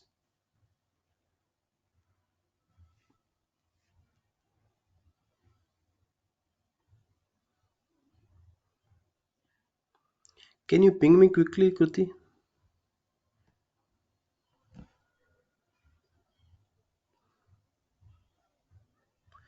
Okay, let's do one thing. It's for everyone here.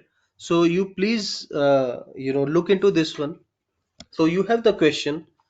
Try to find out the answer. If you already know about this one, let's discuss this tomorrow. What is a simple mount command?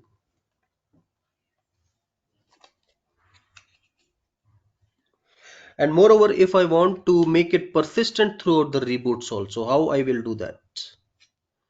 We So, need to okay, okay. yeah, We need to put in the fs tab file to make it exactly. persistent. Yeah, if we want to make it persistent throughout our reboots, we will save it in FS tab. But now, how we can mount it? What is the command for that one? So let's do one Mhm. thing.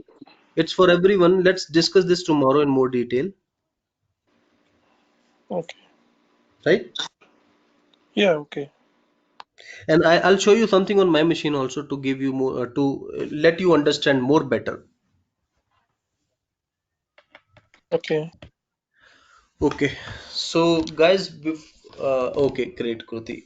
I got your message. So guys, if you have any questions now, ask me.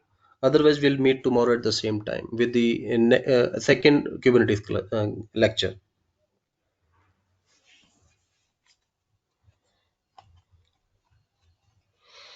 Okay, so just a suggestion to you, everyone, just go through some of the theory also for you, whatever we have covered till now.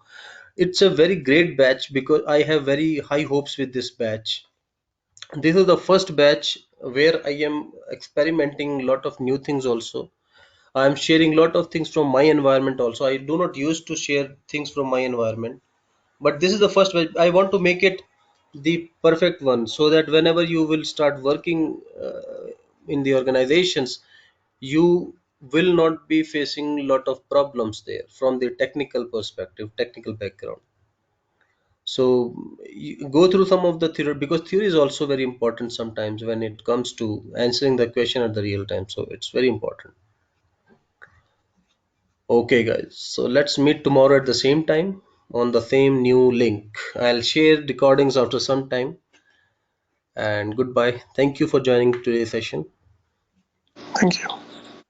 Sure. Thank you. Thanks. Thank you. Sure. Thank you. Bye bye.